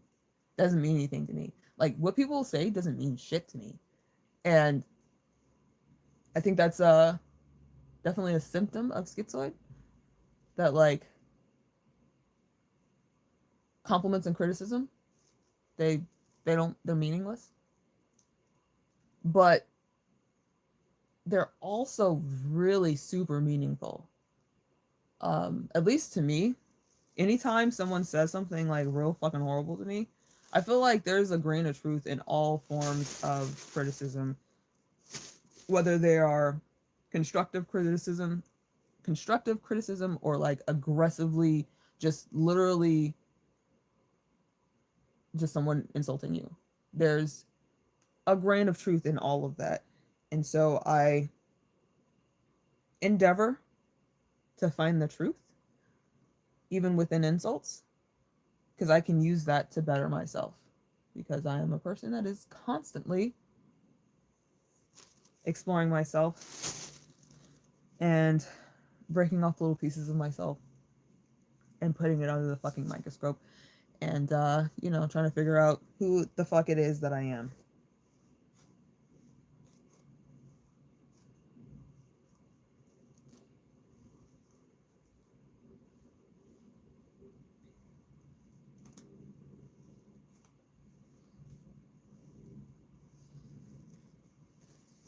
I think I also have delusions surrounding, I don't know, people in my life. Like maybe something like persecutory, where I feel like I'm only as valuable to people in my life as I am useful. And I feel like that's probably a delusion. But I actually have a really hard time, like, because like for the dysmorphia, I can identify that's a delusion because I I know to other people that I am attractive, and that's kind of all that fucking matters, right? I mean, it's not, but at least for the context of this conversation, like I am able to determine that that is a delusion. I am not sure that feeling like social interactions are transactional. I don't know if that's entirely delusional to think that way, because it does feel like if you don't do for others that they will fucking drop you, right? And like I don't necessarily have an issue with feeling like I might be abandoned as I do with feeling like, what is the word? Feeling like people won't think I'm reliable. I want to be a reliable person. Always. Fucking always. And I don't really necessarily fear not having people around me so much as I don't want anyone to think I'm unuseful. Does that make sense? I feel like it makes sense. But I also feel like there's some grain of like a fear of abandonment in there. But like I also like I'd rather be alone. But if I have to not be alone, like it necessitates me being with people, people need to know that I'm fucking useful because I'm super reliable and I'm super fucking responsible and I'm incredibly independent to a fault. And I know every time I see rhetoric like that, that's like 100% trauma response to emotional neglect. And Yes. I have been emotionally neglected as long as I can fucking remember. Um, and it just sucks to feel like there's like a force outside myself that's kind of shaping and molding my experience that I have no fucking control over, and it bothers me a whole lot. Because it feels like there was like a bomb planted in me from infancy, and it's gonna take me out eventually. But I guess, you know, as we wait, you might as well have a good time. But I don't know how to do that. I don't know fucking how to do that.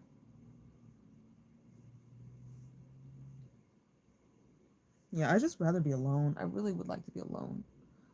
It'd be so fucking nice. Like, but I don't. I feel like I don't have like the tools I need to be alone.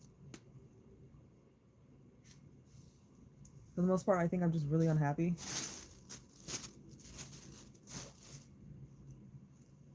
But also, I don't know what the fuck happiness looks like. You know?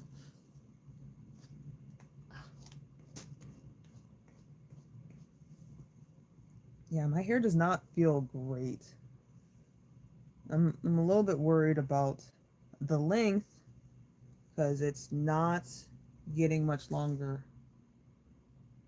I'll take a picture because I want to say it hasn't gotten much longer than it was last time I had it a loose.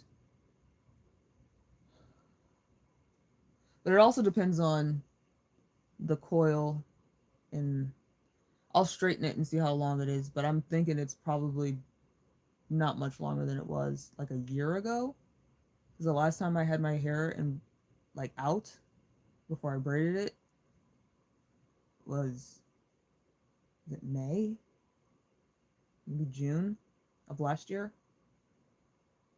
It was probably like June because I probably started to braid it up when summer hit, when it starts to get hot because my hair will like just frizz the fuck up, and it just becomes more of a hassle to deal with. Was it the color changing hair? When was the color changing hair? That was earlier this year. Well, I had the one that changes in the sunlight earlier this year. Oh no, but I had the blue one, the blue that changed to purple last year. That's what it was.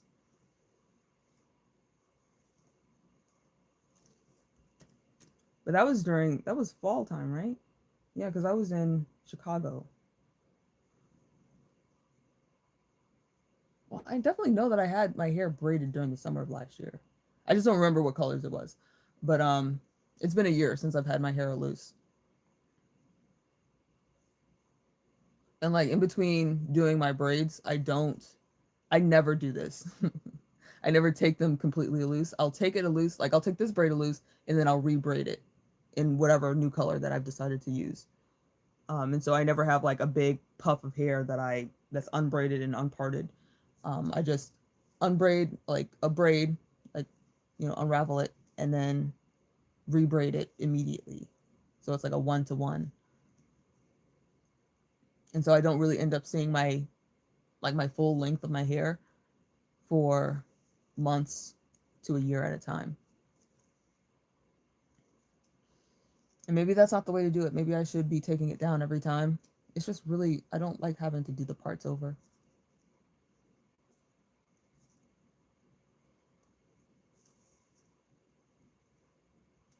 So maybe I should be giving my hair more of a rest from the braids. I mean, it seems like braids are like, I mean, that's the way that they're talked about as being a protective style. They're putting your hair in braids is what helps it to grow, but it doesn't seem like it's doing that for my hair. It's not helping my hair to be more healthy. It's just another state that it can be in. So maybe I should switch it up. But I'll see when I straighten it, like how it's looking, how it's feeling. Um, I need to do like a hot oil treatment. I haven't done one in years, in fucking years. And I also need to cut my ends.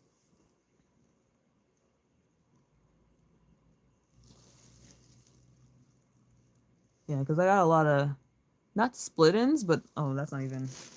Hold up.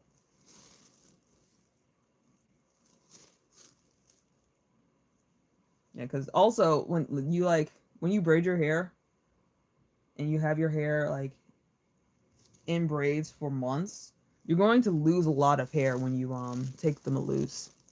And that is natural because during the time that you had it in braids for months or whatever, um, your hair is still going through its life cycle and you're still losing, strands of hair along the way, but those hairs don't have anywhere to go because they're inside a braid. And so you're going to lose them. And that's healthy. So if you end up with a lot of hair like this in your brush after you've taken your hair loose, that is natural and healthy. Because I know people will get scared when they see like a lot of hair, but you lose a lot of hair during the course of the day.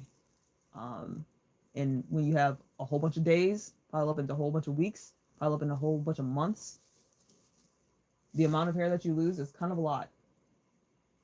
But to see it all at once is kind of scary.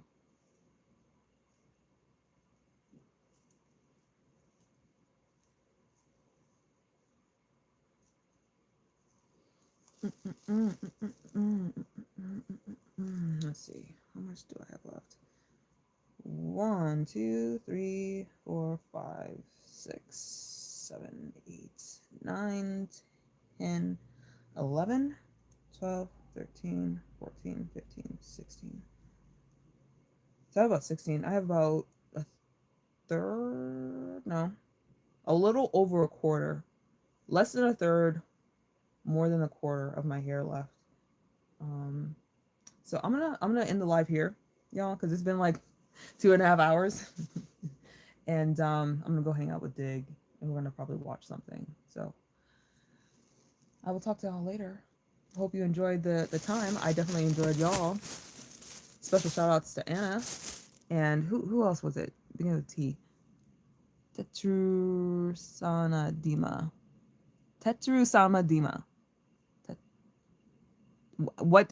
Bitch. See, I'm dumb. I'm dumb. But thank y'all for talking to me and had some really interesting perspectives. And I need to look back at, ooh, you know what? I'm going to take screenshots of the stuff that you said because I don't know if the comments will come up. Oh, they'll come up because like, my last live was I I had a titty flash. I had a nip slip, and so I had to take down the original. But I'm gonna take screenshots because this is just easier for me to go back to rather than after the video comes back up. Let's see, because I want to get the music suggestions. Where the fuck is it?